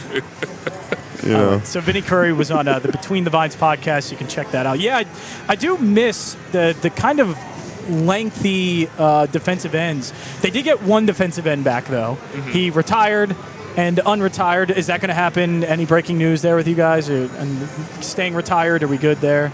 Oh, with BG? Yeah. Having you guys BG staying No, are you going to play? Are you coming back, Trey? So just to make sure, I feel like I got to ask every retired Eagle if they're coming back. They got open tryouts for retired players. Let's see what they still might have. As I hobbled in here earlier with my knee a little jammed up from the drive to New York. So that's I can't a even no. think about playing right now, man. I had to make sure because BG's on PHLY. He broke that news. Wanted to see maybe we can break some other ones here on PHLY. So that's if they need like a good locker room presence, I'll sign up for that. But I don't think I can get any. Clap it up really good for you. Hey, if they want Trey and I to come and hang out in the locker room like a few times a week and like run around practice and cheer them on and like crack some jokes, I'm all for that. All for that. That's what I miss. That's what I miss. BG's going to play, but I imagine it's mostly just a veteran leader. They needed a spot to be filled at defensive end. Bring a guy in that's been in that locker room. That's got to be a good thing. I can't see no negatives from it. I can see a lot of negatives from it. I'm just saying. All right, let's list them. One, his health. I want to make sure that BG is healthy, sure. man. He ended the season last year with 2 torn triceps. I want to make sure. For me, I want to make sure that he can walk away from this game. This game is a violent game, and I'm hoping that. Good work. Huh? It's funny how we all grow and are like different people from when we played. Oh, yeah. Bro, when Trey had his helmet wife on, is always he was like, die by the sword. Yes. Die by the sword. And now he's over here like, I'm really worried about my guy's health. He made it out. He made it out, and now he's going back in. Yeah, my wife is always telling me that like 50-year-old Trey is hilarious. It's funny, bro. Yeah, but 50-year-old Trey is saying that. But we're always trying to get better, right? Always getting better. I'm concerned about his health. Like, is he going to? I want to see you when you walk out of this game that you're healthy and not broken up. That's one of the things that the main thing that concerns me. As far as being able to be a good energy guy, I'm all right with that. I think BG is one of those jolly guys that's always happy. He's always smiling. That's cool. That's all fun. My thing is your production. If you're going to go out there and be able to be what you need to be to protect yourself out there on that field. I like it. I like it too. I like it. Because to be honest, there's a part of the human part of it that, like, yes, you just retired. Who knows what kind of shape you're in? You didn't go through all the off-season workouts. You're in oval shape. You're in oval. You're not in shape. He's been in oval for years. He's been in oval for years. You saw him out there with the uniform on. I'm like, man, BG look a little pudgy, man. It looked like he might need a week, which they gave him 2. Maybe it was because they were in the all-white. He looked a little Stay Puffish. You know what, though? I really think, like, in his mind, he wasn't done. You know what I mean? Like, I think he was like, yeah, like I'm gonna go ahead and retire, and if I can get without going to training camp or anything, and I can pop in and get some more football in, he's gonna do that. It seemed like he was kind of being told like it was the perfect ending. You just won your 2nd Super Bowl. Of course, it was a great. You were ride off had a productive year, like right off into the sunset. And I guess he kind of believed it, but didn't. Listen, bro. Very rarely does people get to have the perfect ending to a sports career. Absolutely, and that very was rarely. It right there. And he had it. Yeah. And who are the people that had? Peyton Manning. He had it. Selleck had one. Even though he wasn't physically. Selleck did. Okay, played all his years here in Philly, won a Super Bowl, left. Yeah. And then he went home. It's very rare. And so, like, when you get to see guys do that, you're like, yes. Did Brady do it down in Tampa? He won it? He retired and then came back. Because he announced it, but then Adam Schefter, I think, beat him to it.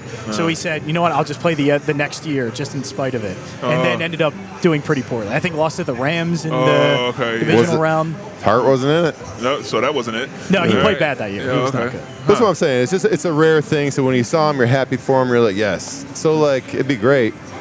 I mean, it'd be an even crazier ending if he comes back, wins another Super Bowl, a 3rd ring, and then rides off in the sunset. Gets another sack fumble. Oh, God. You know what I mean? That's what we're all manifesting right now. Yeah. So we have talked about a lot of the offensive line. Now we're getting into it, Brandon Graham. But for the most part, how do you think the pass rush has been? I think it's something they need to get at the trade deadline. Has there been improvement? Have you seen anything from Hunt, from Carter, from these guys that have kind of shown you that the pass rush is getting better? No. Because everybody's bull rushing. Yeah. I feel like there's not enough change up in the rush. I feel like everybody lines up with their inside foot back, which makes it a 3-step rush every time. So it's going to always be a bull rush. So I think that a lot of guys are just sitting down on them. You know what? Here's my question. Do you think you go ahead and do whatever you got to do to get Myles Garrett? Yeah, or try and get as close to that caliber. I think if it's not Myles Garrett, it's somebody else that's close, like Bradley Chubb. I think Miami would be a really good one. But yeah, I think you have to get a top-tier defensive lineman. Was it Hendrickson or something they're talking about? Yeah, because I don't think he's going to get traded because he just got did he get the contract? He got the contract out there in Detroit. But I know that's been questionable for him, and a lot of guys from Cincinnati have actually been asking for trades. So we'll see. But Max Crosby, another one, not in a good situation with the Raiders, possibly. But I think it has to be that caliber. If it's not Myles Garrett, it's got to be close. You got. I think what the team is missing is that length. And I think.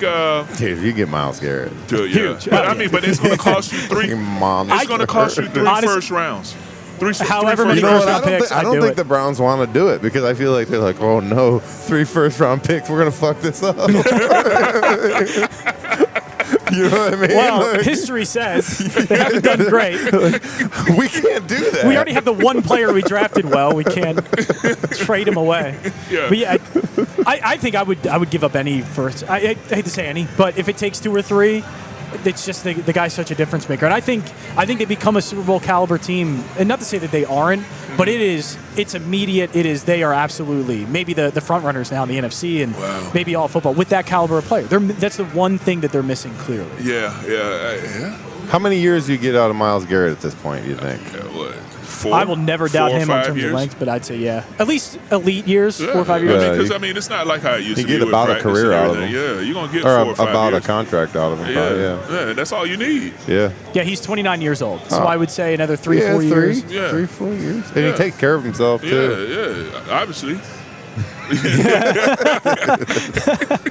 But yeah, elite production. And look, that's the thing. There's more than just this year too. There is a window of opportunity. That's why I don't waste a season like this. And I've gone through this speech a lot, and I think you guys would be great to hear this one as well. Like the Eagles are now getting close as a franchise into the conversation with the San Francisco, with the Dallas, with the Pittsburgh. You have this window of opportunity open to win not just 1 Super Bowl with this group, but 2, and now add 3 to your franchise. Like this year and the next remaining 2 or 3 years with the talent they have. Your franchise is now in an elite echelon of a conversation that they have never been in before. That it's always the team that hasn't won the Super Bowls, doesn't have the rings. You guys probably heard it when you were playing about the franchise and never good, and now they have a chance to be a Dallas, a Pittsburgh, a San Francisco. It's right there. So I think a wasted year, and not to say it would be wasted, but I think you have to go not all in, but do a lot to try and help a team that needs it. And I think it's close. So I think a Myles Garrett would be perfect, and they would need to get it. I don't know if they can. Let's do it. Of course. And you're saying you're okay with the 3 first rounders? I would be okay with most things for Myles Garrett. Yeah. Because 3 first rounders. It's a lot. That's a lot. But Howie will find some way to get one or 2 of them back somehow. I mean, I don't feel like, and I do feel like we draft so well. Incredibly well. You know what I mean? You got to think about the we last draft 3 well first. and if we're going to be playing, they're going to be bottom of the first round anyway. Because exactly, you're going to be bottom of the first round. So because I was just talking about this at the barbershop the other day, and the young man made a very solid point. And that's what he was saying. He was like, the way this team has been playing, your last couple, you're going to be picking 30 or whatever. You're going to hope you catch somebody slipping anyway, like Quinyon Mitchell, Campbell or something like that. You look you know at our last 3 first round picks. You got Nolan, Jordan Davis, and Quinyon Mitchell. So those are the 3 that you're saying, all right, you don't have because you got Myles Garrett. That's all. You good with that? Well, I'm good with it because they have that now. Because we already have that. Right. Now. Yeah. Well, because that's, I guess, maybe how he has the luxury to do that because he's drafted so well, even in the later rounds, to where guys like Cam Jurgens even aren't a first-round pick and they're such big contributors, that you already have a really young nucleus that you can then go out and spend a little bit more for a guy like Myles Garrett, whether it's draft picks, money, whatever that may be. But they've drafted so well. I feel like the run that they've been on since 2021, I want to feel like all the way back then that they have drafted, they can replace guys easily. And that's the craziest part about the Eagles is that they've been able to let guys walk like a Milton Williams and then immediately have somebody plug in Ojimo. I think he's been playing well. I think he's been playing doing awesome. it. But I think they can expend those draft All right, picks. then, let's do it. I'm all I would for love it. them to do it. Yeah. How about the rest of the defense? We haven't gone too much into that. Cooper DeJean may move to the outside now with Michael like Carter Cooper. coming in. Do it. But I like Cooper would you move him DeJean. to the outside or have him stay in the slot? I'm good wherever you can put him because he's shown that he can play He's outside as playmaker, well. dude. I would want to play him in every different position. Yeah, move let him him go. around Keep as much as moving you him can. around. Yeah. Yeah, this is something unique, man. I think that with Quinyon Mitchell and Cooper, man, they just is some really good coverage guys. I mean, extremely talented guys. You know, it's going to be interesting to see how this group continues to grow. I just love, I love the youth of our secondary right now. You know, it is a good energy, and the youthfulness brings that energy. You know, they're out there having fun with each other. They're doing their handshakes and they're doing fake wrestling moves with each other and shit like that. Like, I love seeing that because they're just out there having fun. You know, they're not stressed. You know, they're not stressed about what zone or how to change off zones or whether. Makes you play a lot faster too. Dude, they play very fast. They're having fun, and like I've said this for the past few years. When you see the defense celebrating together, and it's not forced, you know, they're just out there having fun and doing like what they all looks like they do in practice. Yeah. Then that's when we're heading to the Super Bowl. Like that's what I've seen every time we've won a championship. Yeah, and I think the defense is starting to get back. Again, edge rusher is a big question mark, I think. But the rest of it has looked really good. Zach Bond playing well. And actually, the whole linebacker group as a whole, even in the Giants game, they go out, Jeremiah Trotter Jr. comes in, lights up Jackson Dart at the goal line. I feel like the line, it's the strongest it's been in years. Absolutely. And this thing is deep to where Nakobe Dean hasn't been playing for most of the year. Now he comes back, Jeremiah Trotter Jr. I think in any other organization would probably have an opportunity to play a little bit more. But in this rotation, just can't because there's so many great players. It's a really good problem to have. Great group of linebackers. Yeah, you know, and Nakobe Dean, when he came back, man, I mean, he was just lights out right out the gate. There was no, all right, let me ease back Get into used it. to I it, mean, he just came out and just was an animal. Jahad Campbell, one of my guys from IMG as well, he has been a really talented player to step in as a rookie and just show out the way he has been. It has been awesome, man. It's been awesome to see. Yeah, I think like the linebacker has for our franchise has been a tough spot to actually like nail down, and like the depth that we have right now. I don't remember having like that type of It's been a skill, long time. that type of like depth early here in 2000s Philly. maybe. Dude.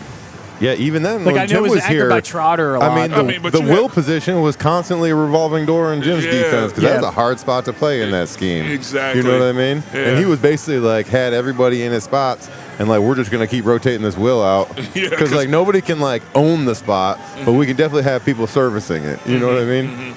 But dude, the depth that we got now. I love it. It's amazing. It's going to be tough to keep them all. So I did know you actually coached Jahad Campbell at IMG. So I do want to ask about it because it feels like there's still more to unlock because he's an edge rusher too. Yes. What was he in high school? Did he rush the edge? Because when he went to Alabama, he had to be in the middle. Yeah, we had him in the middle at IMG. Okay. So he didn't rush as much when we had him out down there at IMG. Okay. So if every now and then, because you know you had Pepper Johnson was the defense coordinator down there and the head coach.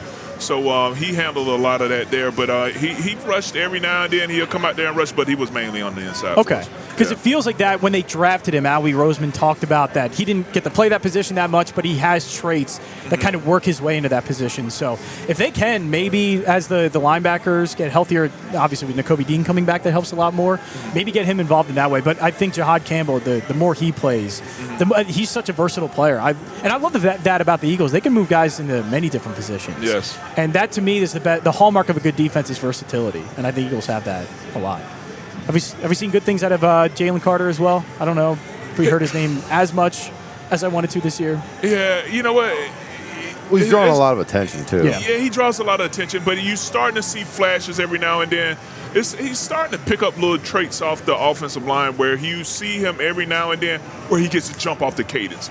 And that's where I'm like, all right, I hope whatever you saw, see it again. Yeah. You know what I'm saying? Where whatever you saw, jump that cadence again because because that's when he's disruptive, when he's jumping off the ball, beating guys off the set camp. And then, you know, that interception, was that last week where he beat the lineman, went and got the big hit? You had an interception. You know, I think that Carter, he's like, I mean, that cat is an animal on the inside. Yeah. I mean, I think, you know, you go through, especially when you're a player like that, you go through, like, you come on the scene. You're a game wrecker. Everybody pays attention to you. They're going to start scheming around you and stuff like that. And then you might not feel as successful while you're being schemed on. Well, it opens other people up. They get a little more shine.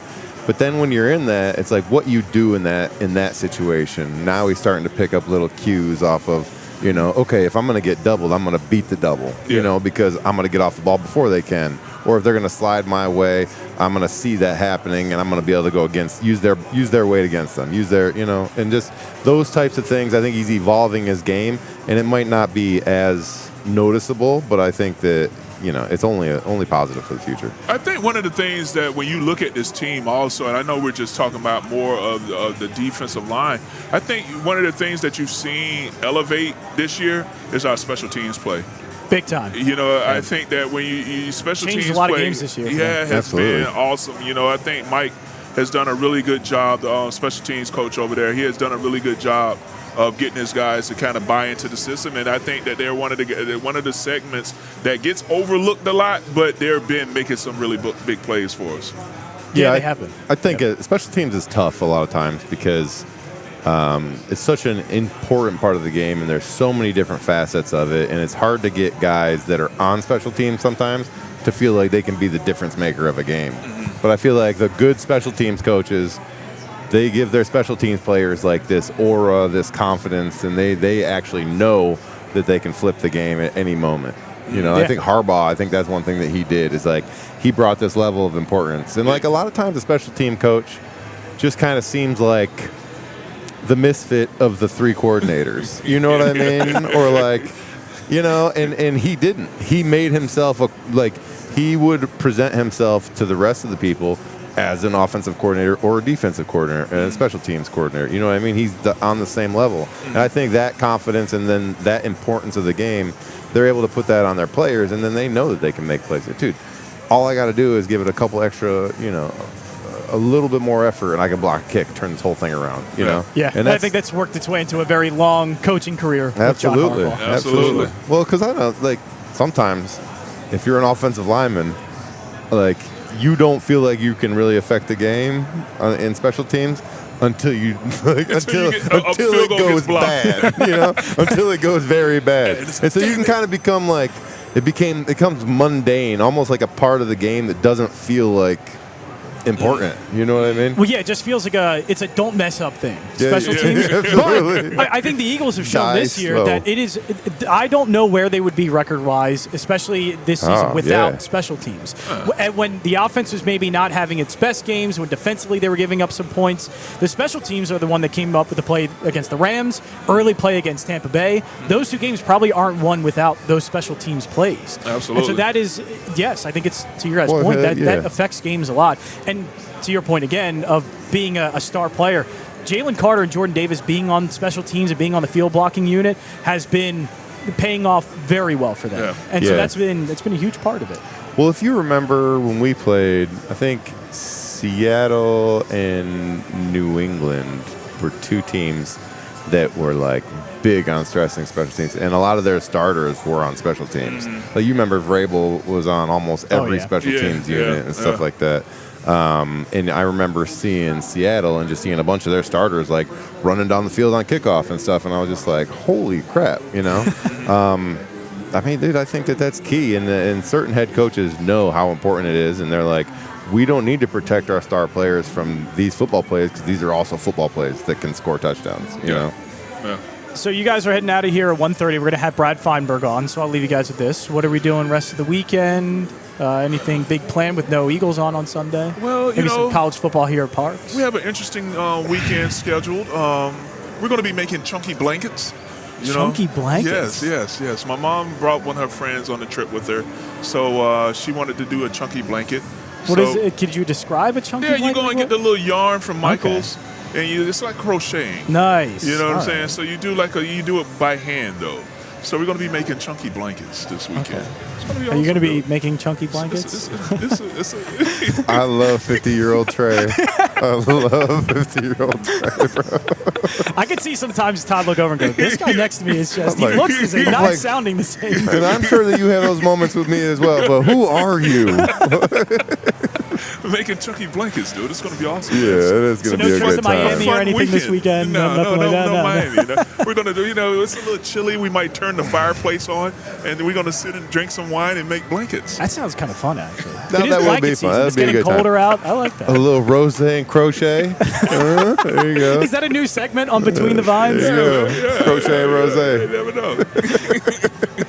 So anything with you, Todd? Anything for the weekend? No, I'm just going to enjoy the free time, and I got some work around the house I got to get done, It's always work around the house. Always. That never ends. The beauty of home ownership, Yeah. When you were young, you were like, man, I can't wait till I can live by myself and have my own place. Dude, I think about it all the time. I'm like, man, it'd be so great to just call somebody and be like, hey, fix this. Like the landlord. I'm still renting, so landlord, it's great. Yeah. I love that. That's awesome. I don't have to do anything. I don't know how to do anything. Just living with your parents, man. Living with parents. You didn't know how good you had it. No, you never did know how good you had it. Yeah, it was awesome. Now you're on your own. You're like, damn it. And it's kind of funny, like now that I have my kids, I'm like, you guys have no idea how good you had it. And of course they don't. Why would they? No. Why would they? I took it for granted. Absolutely. And real quick, before I let you guys go, what can we expect on Between the Vines coming up? Anything planned? Yeah, Where can they find you guys? All that. Hugh Douglas is going to be on with me because you're going to be in Green Bay. Yep, I'm heading to the Green Bay game. So I got game. Hugh coming in. He's going to be with us, after the Green Bay game. And then after that, we don't know. We're just going to, we keep it loose. Yeah, we keep it loose. Keep it flexible. Yeah. We bounce around. Yeah. Nice. Well, that's awesome. Thank you guys for doing this today. Absolutely. Good to see you guys. Appreciate it. Thanks for having us on, dude. I've seen you guys around a few times, but to do a full show with you, a lot of fun. Yeah, this was cool. Yeah. Awesome. Right. So that is Trey Thomas, Todd Herremans here on betPARX Saturdays. We're going to have Brad Feinberg coming on at 1:30. Over here at betPARX, though, we have plenty going. You guys can get up. We don't have any breaks. You can go and do whatever you want. Have some fun. Get some drinks, maybe. Watch the college football games. Apparently, Texas is doing well. I think I saw. We'll get to all of that. But betPARX, there's always another way to win on the betPARX online casino and sportsbook app. betPARX is the only app I ever recommend. It's all about the live bet. My favorite way to bet. As we talk about these games, as we go over the scores, live betting is the best way, one of the best ways to bet on the action. For pro football this Sunday, thank you, Todd Herremans. Thank you, Trey Thomas. Pro football this Sunday, Big Blue football in New York. They're 2.5-point home underdogs hosting San Francisco. Philly pro football, can't bet on them. They are on a bye this week, but betPARX has all of your favorite classic casino games right on your phone. Make your downtime fun time. Play blackjack, craps, and roulette. Hundreds of hot online slots like Huff and More Puff, Divine Fortunes, and more. Join me on the betPARX app right now. And for new users, get up to $1,000 casino bonus back if you're down in your first 24 hours. betPARX.com for details. So whether your team scores or not, there's always another way to win on the betPARX online casino and sportsbook app. Must be 21 and in Pennsylvania, Jersey, or Michigan. Gambling problem? Call 1-800-GAMBLER. Also, there's another Pennsylvania team for betPARX as well. That is Pittsburgh. Pittsburgh is in action. They're taking on Indianapolis. Obviously, a very tough game for them in Pittsburgh. But we're going to have Brad Feinberg on in a few minutes. We'll go over a lot of the NFL slate, mostly with him. But let's start off with college football. We got some interesting scores. Ohio State up 17-7. That's not as interesting. They're taking care of business. Julian Sand, look, it took a little bit for him to get going. Hasn't started all that much in his college career. Hadn't started at all coming into the season. And I didn't see a lot of what I liked against Texas, but it was a tough game for a first one starting. Ever since then, though, I think he's been really good. There still is a big test remaining. There needs to be bigger tests remaining for Julian Sand for me to want to think Ohio State can just run the table this season and win the national championship. But 11 of 14 in this game, 168 yards, 2 touchdowns. He's having a phenomenal game, and it really helps to have somebody like Carnell Tate. 3 receptions, 68 yards, and a touchdown. Creighton Allen, 13 carries, 58 yards. He's having a good game. It's just not going to be enough for Penn State. That's kind of what we thought. Not enough offense, even with Drew Aller. Not a lot of offense without without him. So Penn State's offense, it's been really the biggest Achilles heel for them. They just don't have a ton of it. It's very inconsistent, especially on key downs. A lot of third downs in the red zone. Their offense did not perform well. It's what got James Franklin fired, and it's what has them 0-4 in the Big Ten. So not off to a good start. It looks like Penn State is starting to drive, though. We'll see if they can get some points there. Texas having their best game of this season by far. We were talking about it with Trey Thomas. Maybe we're starting to see it now.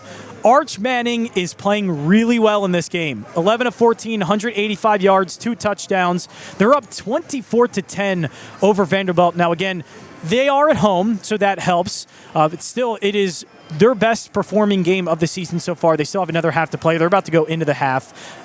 Vanderbilt just scored to make it 24-10. 11 seconds to go there in the second quarter. But if Arch Manning can continue to play well, if this is a building block game for him, then I think we kind of have a playoff team here for Texas. They are still in play here in the SEC, and a 2-loss SEC team is absolutely and can absolutely make the college football playoffs. So I think that's got to be a big result for them. Thank you, Trey Thomas. But that's got to be a big result for them if they can end up winning this game. And it's Diego Pavia is having a good game, 14 of 18, 153 yards and a score. So it looks like he's having sort of he's a Heisman hopeful, having a sort of Heisman game, but not having a Heisman result on the scoreboard. Texas up 24-10. But yeah, if Texas can continue that, they are still a live contender in the playoffs, and this has got to be a really eye-opening game for them and Steve Sarkisian. Let's get into the ACC. Miami and SMU. Miami on the road taking on SMU. They are tied at 7 apiece. That one at the 2-minute warning there. So not an all that great performance so far for Miami. And in the ACC, there's not many opportunities. SMU, not the best one, but still an opportunity against a team in the ACC that's 3-1 that went to the playoff last year. Miami coming up, if you look at their schedule, they have Syracuse, NC State, Virginia Tech, and Pitt. Their next big game is going to be potentially in the ACC championship game if they get there because of the one loss. Right now, Virginia undefeated in ACC play, Georgia Tech undefeated in ACC play. So they still have to get to the ACC championship game. I don't know if a one-loss ACC team without a championship in conference, I don't know how that's going to play for their chances and their hopes of getting into the playoffs, because as Syracuse, NC State, Virginia Tech, Pitt isn't going to help bolster their resume. A win on the road against SMU would, but right now not looking all that great, tied at 7 into the 2-minute warning. We talked about West Virginia being up 14-0 early against Houston. Right now, West Virginia now tied with Houston 21 apiece, so Houston came back in that one. Clemson and Duke tied 21 apiece. UConn up 24-0 over UAB. North Texas up 24-10 over Navy. So that's a look at some of the college football scores. We'll get to some of the bets later on that I have. But joining us right now on betPARX Saturdays right here on PHLY and at betPARX Casino is Brad Feinberg. Brad, how you doing today?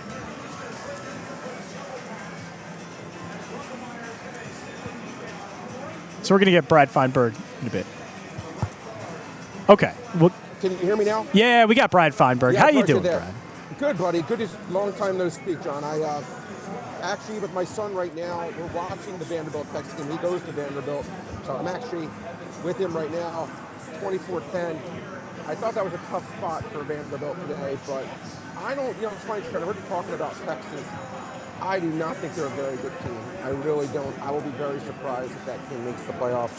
I wouldn't even be shocked if Vanderbilt comes back, because Texas is not one of the teams I'm very high on, but credit today. I mean, the Vanderbilt's tackling's been pretty poor today, but we'll see what happens the rest of the day. What are some of the teams, now that you talked about Texas, what are some of the teams that you've been higher on in college football? You know what's funny, John, I got to ask you a question. I've been following this forever and a day, and I know you have too. I can't recall a year ever where I'd say to myself, there's, those vintage LSU teams with Joe Burrow or Alabama teams with Saban, those Georgia teams, I feel like teams like that would have beaten whoever you think is the number one team in the nation this year by 17 plus. Like, I just don't, maybe it's all the NIL has changed everything, John, but I don't think there's any team that's that great, to be honest with you. But I will tell you my favorite team of the day today, which is not picked off yet, and I'm curious, John, which side you like. I'll have to get your opinion before I tell you what side I like. Oklahoma's at Tennessee. My biggest bet of the day. I'm curious if you bet this game. I imagine you're going to go on the Tennessee side, and the only reason I'm going with that is I just have not liked the way John Mateer and that offense has looked since he's come back. Their defense is very good, so it could be a good matchup for a high-octane Tennessee passing offense. Joey Aguilar, 18 touchdowns, 2,300 yards this season. So I would go Tennessee, but I'd be interested to hear your thoughts. Yeah, and I really like Tennessee a lot. I trust Tennessee to score at least, I think they'll get at least into the 20s, 24 plus, because I really do think they have a very good offense. You're right, Oklahoma has a good defense. Oklahoma started off the year good, John, but again, ever since the injury to Mateer, and I don't know. I think we've seen the best of them. I think we've seen the peak out of their season, and I think Tennessee not only wins this game, but I think this will be one of the, I think they win this game by 14 plus. I really do. I don't like this Oklahoma team going forward. I didn't understand last week's line against Mississippi. I didn't understand that line even a little bit. They were a big favorite over Mississippi. I thought Mississippi was the better team. I thought Oklahoma was going to be a tiny favorite, and they were laying like 5.5, 6 points if I recall correctly. I'm not a fan of Oklahoma. Yeah, they beat Michigan, but whatever. I think this team's terribly overrated. I think Tennessee wins this one handily. Yeah, I think it's just not been, like you're kind of alluding to, it's just not been a big enough adjustment on what Oklahoma is now. They started off so hot, and John Mateer was in the Heisman conversation, probably a Heisman frontrunner at one point, but they just have not been that team. And I think the adjustment hasn't been made yet, and I think Tennessee is a much better team. But yeah, in terms of the top, like Ohio State may be that team, Brad, I guess. But I just haven't seen Julian Sand in a big game and don't know how he would react against a better opponent. They've had a pretty weak schedule so far outside of the Texas game, but Texas, it was the first week of the season. All teams have changed. So yeah, I think it's pretty wide open. It's interesting, John. You talk about adjusting the lines, and my favorite example ever to give, and this is near and dear to everyone watching, is 2 years ago when the Eagles went to the Super Bowl and lost the next year. They came back, they're 10-1 or 9-1, whatever it was.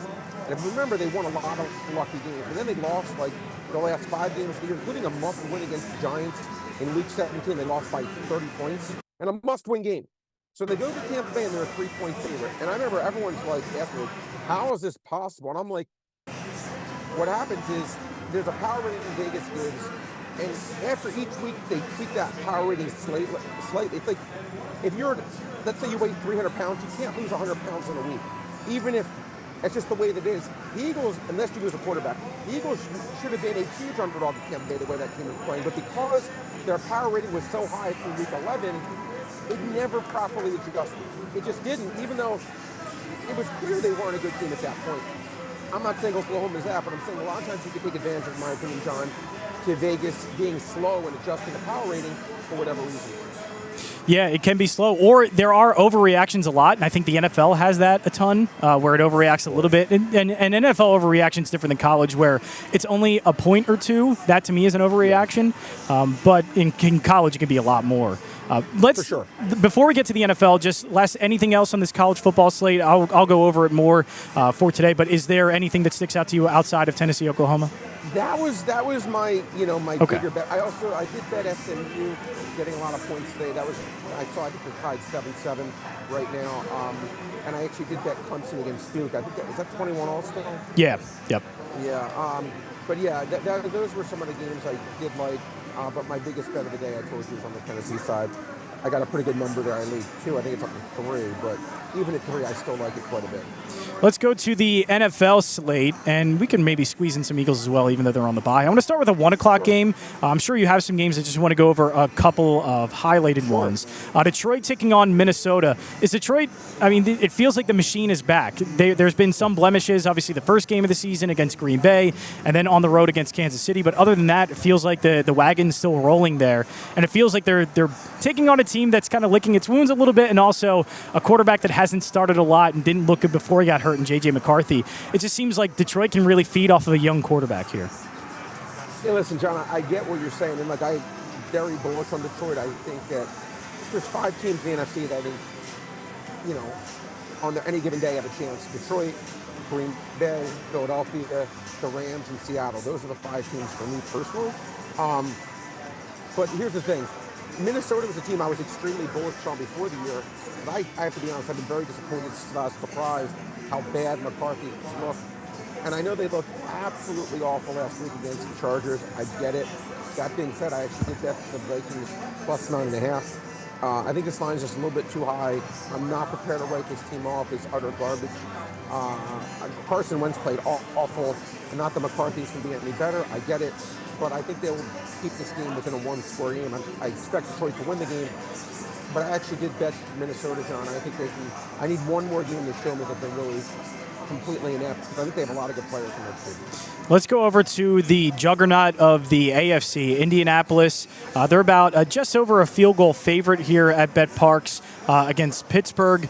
Indianapolis has looked like a wagon. Is this just you keep rolling with an offense that is just showing pretty wild efficiency numbers? Or is Pittsburgh, they hang close into these games? Do you think they can hang close enough here? You know, it's interesting, John. You think of two teams that always seem to be good defensively, Pittsburgh and Minnesota. And this year they've both been horrible. Pittsburgh, you just always think, okay, Tom, they win their 9+ games, and they have a good defense. If you just go by just pure everything you've seen this year, it's hard not to like the Indy side because of what you just said. Their offense has just been rolling all year. But because it is north of a field goal, I just can't get there. I thought this line would come in between 3 and 3.5. This is one of the games on the board. I did not play a bunch of games I did. It's a pass for me. But again, just if you're looking at how the teams have played, John, I get why it's Indianapolis or pass, but I can't lay more in the field goal here. I just can't do it. So the last game we'll go over, and then I'll open the board up for you. It's the biggest game of the slate. Buffalo against Kansas City. Josh Allen against Patrick Mahomes. Kansas City is a 1.5-point favorite, a slight favorite on the road. Is that correct, Brad Feinberg? Well, here's the thing, John. When I look at this game, like again, I have one. My handicap is this. I believe this game will come down to the last, more or less the last play. I think it'll come down to the last 2 minutes. I don't pretend to know who's going to win, but here's the thing. If there's a roulette wheel and there's no greens, and I said to you, John, you get plus 125 on red or black, I hope you make a big bet on it. Because to me, that's what this game is. This game is complete 50-50. I thought this line should have been pick'em. I think this game's 50-50, not even 52-48. I don't know who's going to win. I don't pretend to know who's going to win. But if you want to give me plus 125 on a game I consider to be 50-50, I'll sign up for that all day. Now, here's the thing. If this game is not, if Kansas City blows them out, wins by margin, I'll just say I was dead wrong. Even if Buffalo does, my handicap here is I think this game will be extremely tight. Every time these teams play, it seemingly comes down to the last play of the game. I see no reason why it's different this year. I expect a very close game. I'll just take the plus 125 on a coin flip. That's how I see it. Yeah, I think that's one of the better ways to play it. And Buffalo, especially seeing how they played against Carolina, I know quality of opponent not great, but I think we needed to see that from Buffalo just because they have been a little inconsistent this year. It was good to see that and play a very good complete game and dominating Carolina at 40-9. So I'll open the board up for you. I know maybe you'll have some prop bets, anything like that, but what are some of the bets you like for tomorrow? Yeah, look, there's a bunch of stuff I like. John, here, let me bring up some of the games right now. Okay, first, the 49ers are playing the Giants. Let me ask you a question. What would you have made the total in this game? The total in this game? Probably not 47.5. I can tell you what it, yeah, okay, well, yeah, it was, I bet, again, I don't understand how this total, so I bet under 24.5 for the first half, which is a little trick for everyone out there. It was 48 when I did it, but by getting under 24.5 in the first half, it's kind of like betting under 27, under 26.5, because there's not, how many times are there 25 or 26 points scored in a half? Like zero, almost 0%. So they basically need 27 to beat me. And if you times 26.5 times 2, that's kind of like in a way of getting my total at 53. You know what I'm saying, John? So I've been under 24.5 in the first half here. I don't understand why this total's so high. As I said, Giants offense right now, yeah, I like Jackson Dart. They lost their two best players in Scatterbo and Malik Neighbors. I don't understand how they're getting necessarily to 14 plus in the first half. And I look at the 49ers, again, very pedestrian offense. But I also did bet the 49ers in the game laying too. I think 49ers do find a way to win the game. Really did like the under there again, especially in the first half. I think that's smart to play. Broncos at Texans, John. I do think that losing all-world cornerback Patrick Surtain is a big loss for this Denver team. Texans, to me, again, getting Nico Collins back. Denver's been very good to me. They've been a team I backed a bunch this year, and they've been very, very good to me. But I do think that Houston at home, had them last week against the 49ers, doing it again this week. I think they find a way to win a close game. Going to be in attendance. Chargers at Titans. I bet the Chargers. Look, here's the thing with this Titans team. I mean, they're just, I know a lot of people say, oh, the sharp side is the Titans because people like taking these big underdogs thinking they're sharp. All I'm going to say is, again, this team to me is just horrific. They've shown absolutely nothing. I have no interest in backing a team that to me is just clearly the worst team in the NFL. John, the game I like, Bengals +3 against the Bears. I don't understand this line. I thought this is another 50-50 game. You want to take 3, you want to take plus $1.40. Sign me up in a game that I think can absolutely go either way. I don't understand why why the Bears are going to be such a good team. I don't see it that way. And last but not least, John, overreaction, I think, you talked about, you made a good point. Sometimes people overreact to one game. Not that I think there's some great team. I certainly don't. But the Falcons, to me, I feel like this game was played 2 weeks ago. They'd be more of a 3 to 3.5 point underdog against New England. Now catching 5.5, 6. I bet the Falcons. I actually think they have a chance to winning the game outright. I think they keep this game tight. One of my better games of the week. Brad, it's great to hear your voice again. I haven't heard from you in a while. I know you've been all over PHLY and doing things for betPARX, but I haven't spoken with you in a while. It's really great to hear from you. You're one of the best. Every single time I hear you, always so insightful, knowledgeable when it comes to betting. And good luck to Vanderbilt in the second half. Oh, you're a good man. And by the way, everyone, I do think the Dodgers tonight, first game, again, the times I would like the Dodgers when they're on the road, and I think in this game, because they've been overvaluing the Dodgers to me this entire series. But in a game, John, where I'm going to get Ohtani, Snell, and Glasnow, that is a real advantage over this Toronto pitching staff. Yeah, Savage is going to pitch some, I'm sure, but outside of him, Gossman won't be available. I actually really do think the Dodgers actually do have an edge in this one game because they get to use all their starting pitchers, which is a big advantage over Toronto. I get it's one game, anything can happen, but I actually think this line's actually too low. I do like the Dodgers tonight. How could I forget to mention it? Game 7 of the World Series. So I'm glad you mentioned that, Brad. Thank you so much. But enjoy the rest of your college football Saturday, and good luck with your bets tonight and tomorrow. You're a good man. I appreciate you, buddy. Good luck to everyone out there. That is Brad Feinberg joining us on betPARX Saturdays. So we've had some heavy hitters coming in. Trey Thomas, Todd Herremans, and Brad Feinberg on the way out. So Trey Savage actually went to East Carolina University. He's going to be starting for Toronto in Game 7. ECU is actually coming to Temple, playing Temple. I'm going to start with that with one of my first bets of the slate coming up. That game kicks off at 2 o'clock. I'm actually going to book it out of here at 2 o'clock to try and get to the game, make it somewhat in the first half. But I do like Temple. Yeah, it's kind of weird to say. I like the Owls a lot, and the Owls have had a lot to like this season.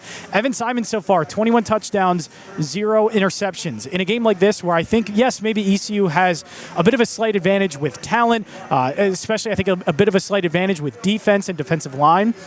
Still, Temple's at home, and they don't turn the ball over. That's how you get a team like East Carolina that, despite maybe being better talent-wise, East Carolina turns the ball over a little bit. Kattenhauser has been throwing more interceptions than Evan Simons so far this season, especially on the road. Things can get a little bit sloppy for a team on the road. So this is a big game. Two teams in the American that have one loss, and the American, it looks very tight at the top. I like Temple to win this one, so you could take them on the money line. I see that they're on the spread, so I'm going to take them on the point spread, getting 5 over at betPARX.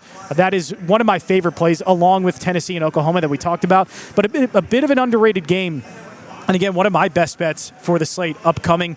Also, a game that I like today, Kansas State taking on Texas Tech. Texas Tech is getting Morton back. They've been a better offense with Morton so far this season, but Kansas State's looked better after a kind of a weird start. So they started the season in Dublin, Ireland, and they get that loss to Iowa State. Kansas State's been kind of on the road to recovery after that game, and it feels like they've won 3 of their last 4 games, a couple of really good wins in their last 2 games. I feel like Kansas State and Avery Johnson are starting to get at a very good place right now, and I think they're getting Texas Tech at a very good time, where Morton's been dealing with a lot of injuries. Texas Tech did get that loss to Arizona State. They've been kind of teetering on some losses as well. Look, they may be one of the better teams in the Big 12, and their defense is really good too. But I think Kansas State's going to come out and play very physical with them, and they're a physical football team to begin with. So I like the Kansas State Wildcats getting the 8 there. Indiana on the road taking on Maryland in College Park. Maryland is a good story. They have a great freshman quarterback that I think you're going to be hearing a lot of in Malik Washington as he gets closer to maybe playing in the NFL. But right now he's just a freshman, and he's going up against one of, if not the best teams in college football in the Indiana Hoosiers. And really with this one, it's just Francisco Mendoza, and the passing game with Curt Cignetti has been unstoppable this season. And I don't think Maryland has the secondary to stop them. They're going to score a lot of points. They take no prisoners as well. They're going to try and score a bunch of points. So 22 does not seem like a lot. I feel like it should be a little bit higher, just considering that Maryland hasn't been scoring all that well in their last couple of games. So I like Indiana to win that one and to cover that one with the 22. I'm going with a bit of an upset alert here. A top 25 team going down. Virginia, they have that big win against Florida State. They're ranked 15th because, well, they're undefeated in ACC play. They're 7-1 so far this season. They have the transfer from North Texas coming in and Chandler Morris that I think everybody really likes. So the passing offense is doing really good. But Virginia still is Virginia. Not typically a good football program. Their last 4 games, let's go to double overtime win against Florida State, an overtime win against Louisville, a 2-point win against Washington State. It was not very good. And then a not so good Bill Belichick and UNC Tar Heels 17-16 game in overtime. Virginia just squeaking by in that one. So Cal, I get it. Maybe not that great. They're coming off a double overtime loss to Virginia Tech. I thought they should have won that game. But I think that's where the regression comes. They should have won that game. I think they win this game here. So upset alert for me for Virginia taking on the Cal Golden Bears, and I think Cal wins that one. Cal's 5-3 this season. They're competitive. Again, nothing all that great. You take a look at some of their numbers, especially their passing game. Nothing spectacular, but competitive, and I think that's good enough against a Virginia team that's not overly overwhelming when it comes to talent. Ole Miss, I like against South Carolina. This is a spot play. South Carolina coming off of a really tough loss to Alabama. The Crimson Tide looked very beatable, and South Carolina looked like they were on their way to do it. They lost in heartbreaking fashion. Really, it was all on them, the reason why they lost that game. So now to come outside of that, to take on an Ole Miss team that can pass the ball really well. They're coming off of a really good win against Oklahoma. So I like Ole Miss here. They're at home against South Carolina. It's just under 2 touchdowns. Mainly with college football, you don't need to worry too much about half a point. 13.5 points is a spread, though, here. I'm taking Ole Miss. That's a little bit of reduced juice on that one as well. Instead of -110, it's -103. So I love Ole Miss. Chambliss has been looking very good with them. And then Tennessee and Oklahoma, we talked about it. The offense has just been very good for Tennessee. So as great as Brett Venables is a defensive mind, going from Clemson to Oklahoma, bringing that defense there with him, just not good enough against Tennessee in this game, and especially just because Oklahoma has been turning the ball over a little bit more. The offense hasn't looked all that great with John Mateer coming back from a hand injury on his throwing hand.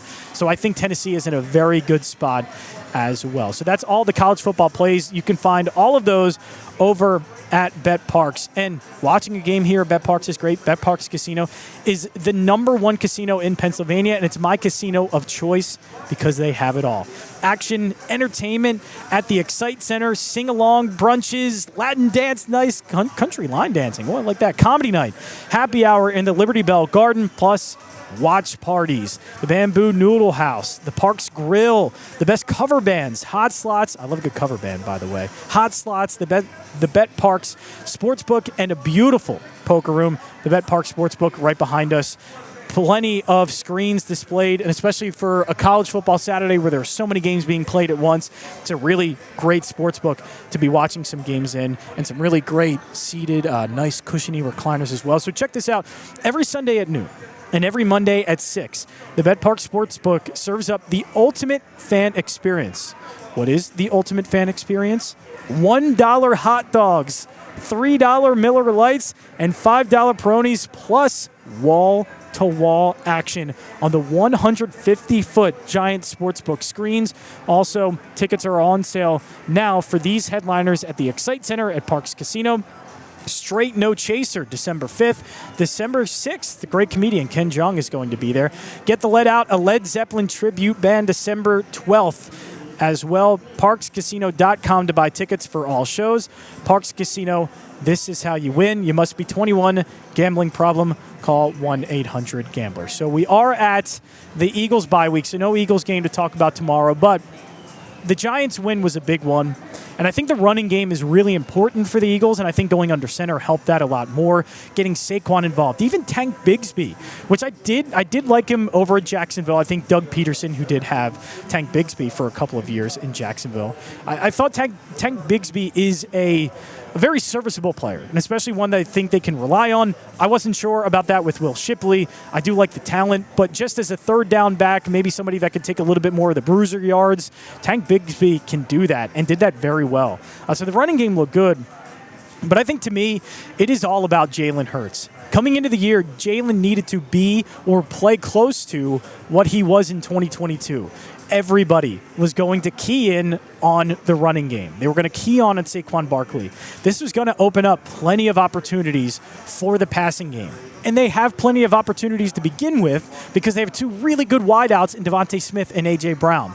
So they come into the season, they don't hit on those opportunities early down the field. There's frustration. A.J. Brown's frustrated, but not only A.J. Brown. Devontae Smith has been frustrated, and he's voiced that. Jalen Hurts, I know, has been frustrated as well, and he has voiced it. So it's not just A.J. Brown. Other guys in the passing game, and again, the two key contributors, Devontae Smith and Jalen Hurts, have been voicing their displeasure with how the passing game has been. So for the last 2 games, for Jalen Hurts to get a perfect passer rating 2 weeks ago against Minnesota, close to a perfect passer rating against the New York Giants, this team's passing offense needed to step up and be not elite, it needed to be very good. They have been very good. So credit all in the world, credit to Jalen Hurts, credit to Kevin Patullo, credit to Devontae Smith, and obviously A.J. Brown in the Minnesota game didn't play against the Giants, but credit to them for making something that needed to be great. They have way too many weapons at wideout. They have way too much invested on the offensive line and at wideout and a quarterback for this passing game not to be good. They needed to give Saquon Barkley some relief. So I know a lot of it was the passing game wasn't going, so why not run the ball? Why not get Saquon Barkley included? I'm sure they wanted to. Teams want to not have them hand off the ball to Saquon Barkley. Teams are keying in on Saquon. They don't want the Eagles to have success in the running game. They need to be good as a passing unit. And for them to be just as good as any team in the passing game the last 2 weeks, I think that's a really great sign. And I know right now, we talked about this a bit with Trey and Todd. I don't think right now Jalen Hurts is in the MVP conversation. I think it has been talked about a little bit more, and I think there were some here in the city that wanted to include him in those conversations. Look, it's 2 games. Those other games did happen. Jalen didn't play as well. Meanwhile, Drake May is playing out of his mind. Patrick Mahomes looks like he's playing the best football he's maybe ever played in his career, especially with the group of talent that he has that has gotten healthier around him. Jonathan Taylor has been amazing. There's been guys that are playing very consistent, very good football since about week 1, week 2, week 3 of the season. For Jalen Hurts, it's just been the last 2. But it's still plenty of time to make up. I have Jalen Hurts coming into the season. I had him as an MVP. I am going to kind of continue with that. I think he gets himself back into the conversation, and I think we're starting to see them connect.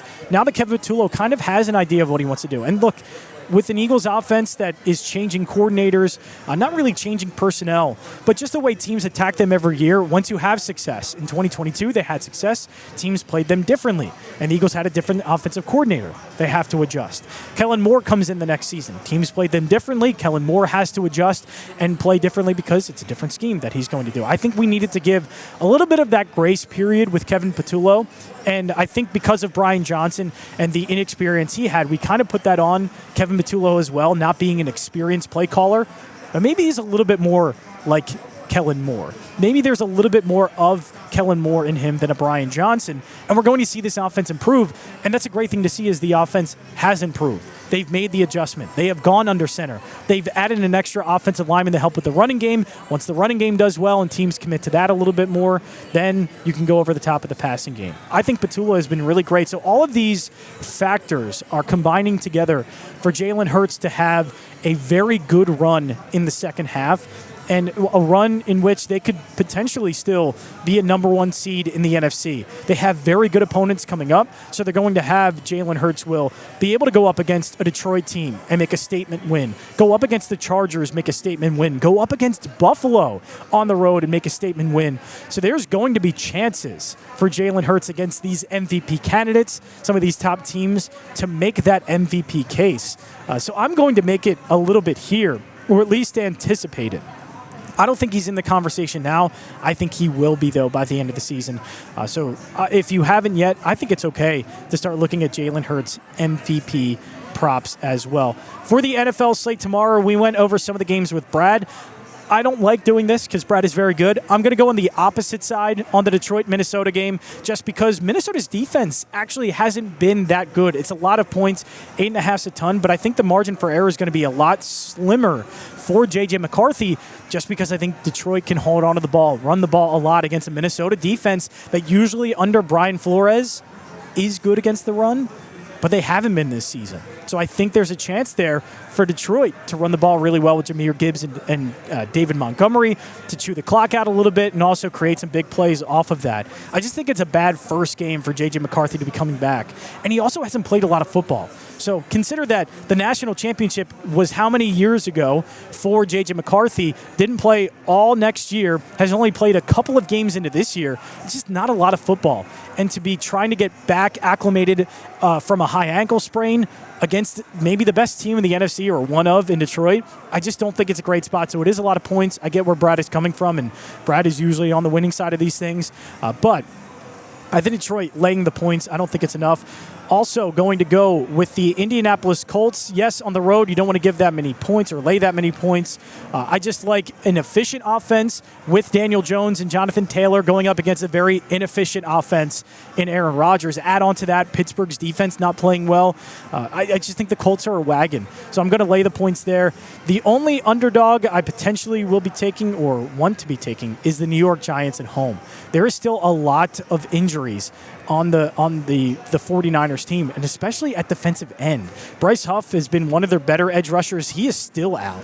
So they don't have a lot of great pass rushers. You let a guy like Jackson Dart give him all the time in the world to throw. I think he's been thriving in those games and thriving in those situations. So I do like the New York Giants there at home as a slight dog against San Francisco. So that is it for us here at betPARX betPARX Saturdays. I'm already trying to skip ahead to Sunday. We still have plenty of Saturday left. I got to get over to the link to watch East Carolina Temple. Thank you to Andrew. Andrew's done a great job. He's one of the best producers. I've seen him work behind the scenes a few times. He does an amazing job. Thanks to Todd Herremans, Trey Thomas for joining me as well. My name is John Jansen. You can follow me at JJansen34. I know betPARX is going to be continuing to do these from 12 to 2, so make sure you tune in next time here for betPARX Saturdays.